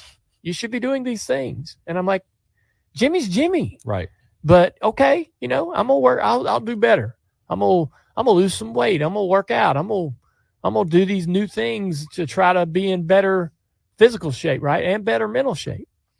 And I would sustain from drinking or something for a couple of weeks, man, and the results didn't change for me. And then I'd go party with my buddies or something, or have friends over on a Tuesday night, and we'd damn kick ass on the race weekend. And I just was like, maybe I'm just one of the old guards, man. That's great. I need to drink and smoke some cigarettes and go kick ass, right? So Dale Jr. says the whole staying in shape thing didn't work out for him. There's only one muscle. Here's another controversial take. There's only one muscle that a NASCAR driver really needs to work out. Their foot? It's his left leg. Why his left leg? Calf. Or his right calf. Right calf. The right calf. The one he's pushing the gas pedal with. That's the only muscle that really counts in NASCAR. So what sports can you play? Because I believe, like Dale Jr., I think his honesty there is hilarious. Can't even say left leg because I don't even think they use a clutch anymore, do they? I don't know. That's a good question. I don't know if NASCAR drivers still use an actual clutch. Probably not. So Dale Jr. saying, look, he raced better. He ran better when he drank and smoked cigarettes on a Tuesday night. John Daly kind of defies the odds of being in physical shape, right, when it comes to golf. Well, it's not fat, it's power. What John Daly. Sure. Yeah, it's mass. Okay. He puts mass behind the ball. So I think there are some sports, though. I'm not saying as a NASCAR driver or a golfer, you're going to be successful if you're 285. Probably not. But, I don't think that every sport requires you to be what LeBron James looks like at almost 40.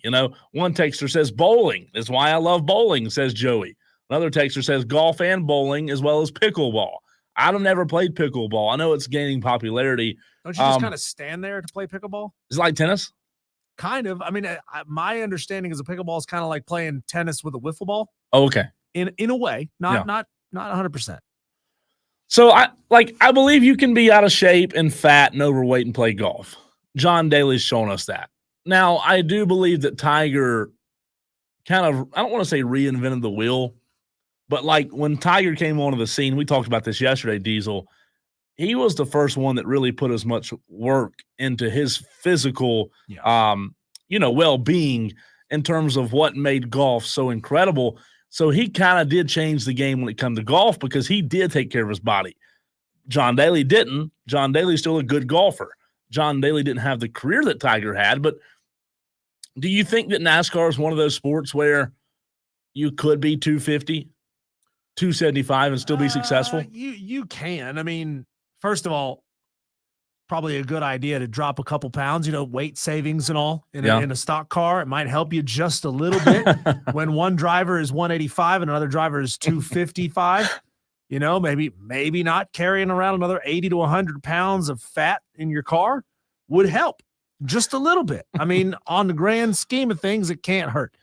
I don't know. I mean, we saw Tony Stewart get pretty chunky there at the tail end of his career. Mm-hmm. Not that he was an all-time GOAT or anything, but Jimmy Spencer was kind of a big dude. Speaking of which, I used to go party. We used to go camp out in the Charlotte Motor Speedway infield every May and October. One year, we were invited to a party down at some of our buddies' campsite. Sure. They knew some of the Earnhardt crew. They used to have Chocolate Myers there all the time. You old school NASCAR dudes, you know that name. Well, one of these nights, Jimmy Spencer was there partying his face off the night before the 600 till like 2 a.m, getting hammered drunk. And not surprised, he was hungover and he crashed on like lap 8 of that race. But I mean, it can't hurt. I mean, you're putting incredible stress on your body. Yeah. In a race car. It can't hurt to be in better shape. I mean, I loved watching that Full Swing documentary on Netflix when you got to see exactly how golfers train.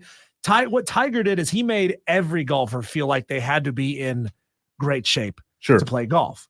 And John Daly is still just a freak of nature for what he was able to do, even with the stress that he put on his body, being overweight, smoking, drinking, all that kind of stuff. Some people are just built different. They are. John Daly is built different. A buddy of mine texted me and said John Crook, who used to play for the Phillies, he was a big guy. It was funny that I already had pulled up CC Sabathia was 300 pounds, Diesel.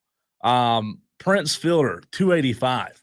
Bartolo Colon, who used to play for the Braves for like maybe half a year. Bartolo was. You guys are naming half a dozen players in the grand scheme of thousands of players in the game. Yeah, but Bartolo was 285. Yeah. That's a big old fella and a pitcher. You're a pitcher and you're 285. He was a 4-time All-Star. He led the league in wins at one point. He also won a Cy Young in 2005. So, again, we talk about having to be in physical shape, but if you can go be 285 Diesel like Bartolo was and win a Cy Young, I mean, that's incredible. Yeah, but you're talking about anecdotal evidence. You're saying this one guy or these 5 or 6 guys. 5 or 6, yeah. Over the course of, 20 years, some of these guys are a part of the game for 20 years. You're talking about a couple of seasons where they played exceptionally well at a large size. Not taking anything away from them.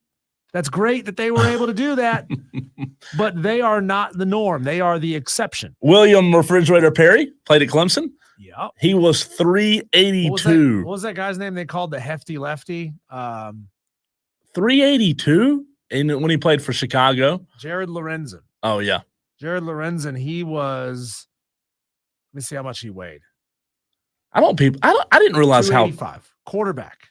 Yeah, that's a big quarterback. The Pillsbury throw boy. How big was John Daly at his biggest? Because I know he's probably close to 200 now, but man, it feels like back in the 90s, or was it early 2000s? John Daly was in 2017, he told Dan Patrick that he had weighed 285. That's great, man. That's great. Yeah. So you still can be out of shape. As Diesel said, it's not the norm. Pablo Sandoval, Hall of Famer, 240. Bartolo Colon, as we said, 285. How about Vince Wilfork that played for the Patriots? You remember Vince Wilfork? Well, he was not in any kind of he was not in shape by any means. He was like 325 in New England. But William the Refrigerator Perry, bringing it back local, Diesel, 335 pounds his rookie year in Chicago. You ever see players, especially, you see it mostly at small schools. Yeah. Group of 5 schools, FCS schools. You'll see that one dude who's like super fat. Mm-hmm. Jersey doesn't even come close to fitting him. Huge belly hanging out of his jersey. You're like, I feel bad for that guy.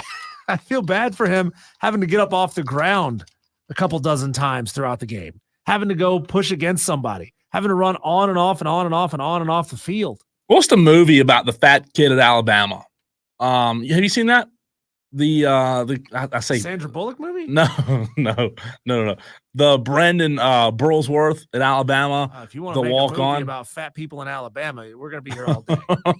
It's going to be the Lord of the Rings extended edition. So the movie's called Greater, and it came out in 2016. This kid was a walk on, and he was bullied because of how big he was. Ended up, long story short, I don't want to ruin the movie for you, but ended up making the team and being, I don't know if it was maybe it was. Oh, a buddy of mine says that was at Arkansas, not Alabama. I apologize. It was Arkansas. Statement still stands. Ended up fat people. Ended up being really good. But listen, chicken out there. There's hope, man. There's hope for the fat people. Nate Newton says Spur Daddy says Nate Newton was huge that played for the Cowboys. He was huge. He still is big. I met him a few times while I was living there, and Spur Daddy, he's a big guy. Just a really big physical kind of guy. Obviously lost some weight, but still pretty big. I just Googled the fattest athletes in professional sports. Butterbean, the boxer. Yeah. He has a great documentary out. I just watched part of it. Didn't get to watch all of it, but his documentary about, just what happened to him after he stopped boxing and the horrible physical condition that he was in after he finished. So Butterbean is a good example. Let's see. John Kruk, as somebody said, William Perry, Babe Ruth, David Wells, who was 6'4", 225. That doesn't seem that huge to me. How big was Babe Ruth, does it say? Babe Ruth, according to this, I want to guess doesn't 245. actually say. Babe Ruth, height and weight. He wasn't that big, was he? I'm gonna guess 245 or so. He was 6'2", 215. He wasn't even a big dude. Huh? He's just hefty. 6'2", 215. Maybe it's because he looked kind of chunky in the baggy clothes that they had. Yeah, the clothes didn't fit back then. Yeah, those clothes didn't fit. Let me look at that's him. what it was. Now I don't know if this is the biggest he ever got. How big was Babe Ruth in his prime? I'm looking 6'2", 215. I'm looking at pictures of him. If 215 is fat, then I'm tubby. I am too. I'm in trouble. That's incredible, though, man. To Dale Jr.'s point, not everybody has to be. Everybody's different. Everybody's body it doesn't affect everybody. A lot of people carry weight differently. Sure. I tell everybody, circle is camera the shape. angle really matters too. One texter says Babe Ruth was massive. Roger Clemens was a big dude as well, says Joey. I don't know that 215 is massive, Joey. Again, Diesel I pulled up a picture of him. 6'2", 215. That's skinny by modern standards. Yeah, no kid. I need to lose some weight now. And maybe it was also because his 215, he wasn't like a bulky, jacked up dude. Sure. He was just a normal guy carrying around 215, which at the time might have seemed like a lot. I don't know. You tell us. 71307. Start your text with keyword fan if you want to get in on the last segment of the show. You can also call us 844-326-3663. The renewal by Anderson of the Carolinas fan phone. When we come back, we'll get you caught back up on the buzz, the daily wires that are happening in sports today.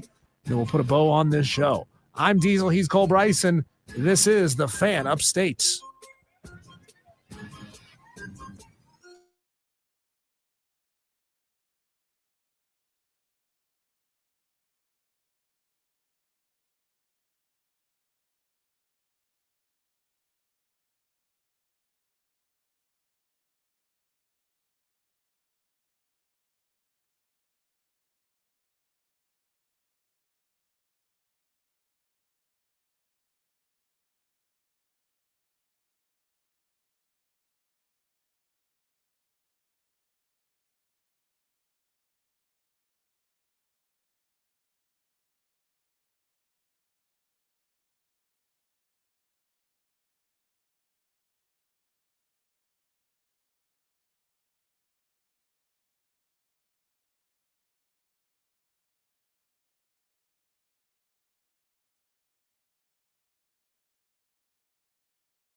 Madcraft, you better watch out. You're gonna make Rob Brown mad. You're gonna make him cry. What do he say? Says I missed another opportunity for a Zion joke. Tubby Zion Williamson. He's lost a little bit this year. He has. He's had a good year. Daily Wires, what's the buzz out there today, people? The two people injured by Rashee Rice in his street racing escapade through downtown Dallas are suing him for $10 million. Rashee Rice, I said a couple weeks ago he should be thrown out of the game for this. Completely. Booted from the game. But Goodell's not going to do that. No, of course not. Of course not. He's probably going to give him the key to the city. Right. Because last time he went too hard, and this time he's going to go too soft, and the next time he's going to go too hard because Roger Goodell can't form any kind of consistent punishment. I can't believe for what these players do. We haven't seen anything from the NFL. Nothing. They're just going to let it. Close-lipped than the Shohei Ohtani thing. I guess to them, it's no biggie. Nobody died. Off season doesn't really matter to us. That's true. Go out there, street race, possibly kill somebody. Yep. It's okay as long as nobody gets hurt too badly. Yeah. We don't really have to address it. The WNBA draft was last night. No surprise. Caitlin Clark went number 1. Camila Cardoso from South Carolina went number 3. And Angel Reese went number 7. Cardoso and Reese both went to the Chicago team. That's awesome to see these two former rivals become teammates. So shout out to them. They're going to play well together, I hope. And I can't wait to see that. Yeah. The Sky. The problem is the Chicago Sky only have 3 games on national TV this year. One of them is against Caitlin Clark in Indiana. Yeah. And they had this, big release that 30 of their 34 games were going to be on national TV. That's great. But they should have split that up, man. Yeah, you would think. Like, come on. Who wants to watch? Listen. It's the star. You got to put the star on TV, man. But I got tired of Caitlin Clark in college. And my gosh, now I'm going to have to watch 32 more times. You're not going to watch it. I'll watch one or two. Staying with women's college basketball, ex-Louisville, ex-LSU women's basketball star Haley Van Leith visited Mississippi State over the weekend. She's back in the transfer portal. I think it's a mistake. Maybe she's trying to get away from Kim Mulkey and LSU. Well, she's never been happy, I guess. Reese's shadow there at LSU. But, come on. I mean, I can't imagine there's a ton of NIL money for Haley Van Leith. She's a name in the sport. Would I consider her a star that's able to move around for NIL money? I can't think it's much. Not so much. I can't think it's much. Just announced Mike Tyson is giving up marijuana to train for the Jake Paul fight. He has to. I mean, it's part of the rules of boxing. You can't have marijuana in your system. But he is giving it up. Marijuana is certainly not a performance enhancer. It's a performance detractor. But Mike Tyson, man, he's going to be ferocious against Jake Paul. Who's what, in his 20s? Yeah. Fighting somebody in his late 50s. I mean, I would say, have you no shame? Potentially going out there to punch an elderly man in the face. What's wrong with you, Jake Paul? But it wouldn't matter to him because he's one of those YouTube losers, one of those YouTube jerks who will do anything for the clicks. And he's an okay fighter. Yeah. But he's not actually going out there and competing in legitimate fights. He's just making a spectacle and a showcase out of himself. But hey, you know what? Do you, man? Make that money. Atlanta defeated the Houston Astros last night 6-1. They'll be back on the field tonight against Houston at 8:10. Reynaldo Lopez will pitch for the Braves. Shout out to him, man, for making the transition to the starting job very well. No doubt. And listen, if the Atlanta Braves can get 2 of 3 tonight against Houston before their day off on Thursday, that'd be massive because they do have the Rangers on the horizon. Last year's world champion Texas Rangers. So will be very interesting. Also on the Daily Wire, something that we don't have listed, Diesel, is South Carolina and Clemson both in action tonight. South Carolina at the Citadel.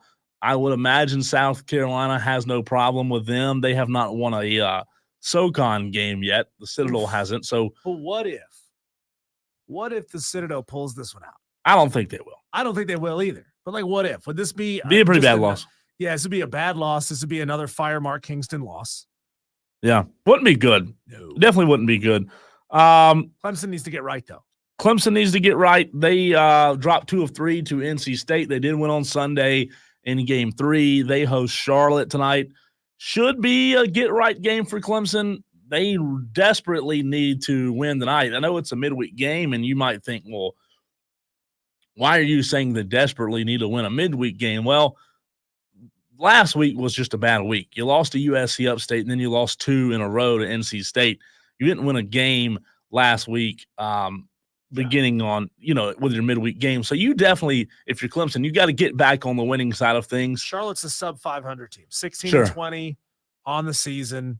I mean, they can put up runs depending on who they play. Yeah. I mean, they're not a terrible offensive team.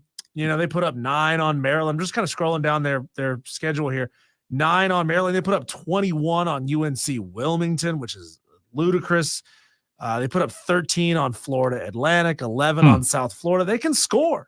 Yeah. 10 Good news on UTSA. Good news for Clemson is they do get Tristan Smith back in the rotation this weekend, said Eric Bakich. Tristan Smith, obviously a local product here out of the upstate. The bad news is your infielder, your starting shortstop, who went down against Notre Dame. It's not looking really good for Chufa.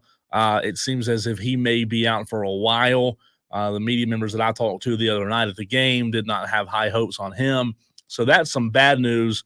But, you do get Tristan Smith back. Should have now one of the better rotations in the country. Shane Beamer is going to compete in the 2024 Southern Company Peach Bowl Challenge, a celebrity golf tournament for charity. He's going to compete for a share of $300,000 charity purse. He has, over the past couple of seasons, raised an awful lot of money for his various charities. To this point, he's raised over $50,000 for his charities just from playing in this tournament. So, go get it, Shane. Shane, why are you wearing a boot? I was frustrated and kicked something that I shouldn't have kicked. I hope they don't have water coolers out there on the golf course. What was the texter earlier who said if South Carolina loses to somebody, Shane's going to if a Clemson player goes first, Shane's going to break his other foot? That's terrible. We shouldn't joke about that, but guess what? It happened. It happened. It did happen. Also tonight, Diesel, the NBA play-in games start. Whoa. I am a big fan of the NBA. I know a lot of people around here are not. However, the Western Conference kicks off tonight. The Los Angeles Lakers will play Zion, old Big Z from Spartanburg, and the Pelicans in the first game, and then the Warriors and the Kings will battle in the second game. Really should be 2 good games tonight. I mean, Zion's had a good year. He's dropped some LBs, and he's actually – Diesel, he's playing I hate to say it, but he is playing good because the past few years he just did not take care of his body. So it's good. It's good to see. We make fun. We joke about Sure. fat athletes, and it's good to see Zion starting to take this seriously. I mean, you would think that a year at Duke he would have learned to take his physical shape seriously. He didn't. Shocker. I don't understand it. And per the caller we had earlier, Jersey Joe, talking about these athletes making a ton of money. Why can't they dock Zion's pay for being way overweight and for not ever being available? They should have been able to do that. You know what? I don't have a problem with pay being based on performance. I really don't. But for whatever reason, Diesel, nowadays it's just based on 100% on what we think you can do, right? Pay is now in sports. Hey, we're going to give you this. This is what we think you can do. Hopefully it works out. But The wild thing about that is these guys will go out there and make teams look like fools again and again and again and not live up to the salaries that they're making, but they'll keep paying them anyway. They will. Jake Crane coming up tomorrow, Diesel. What time? 4:20? 4:20 on the show. So Jake Crane. We hope you can be with us for that. Turn it on, leave it on. Wire to Wire tomorrow, 3 to 7. He's Diesel. I'm Cole Bryson, and this is the Fan Upstate. Mad Craft, Spur Daddy, all of you, thanks for hanging out for the entire show today. We'll see you back tomorrow at 3. Later, fellas.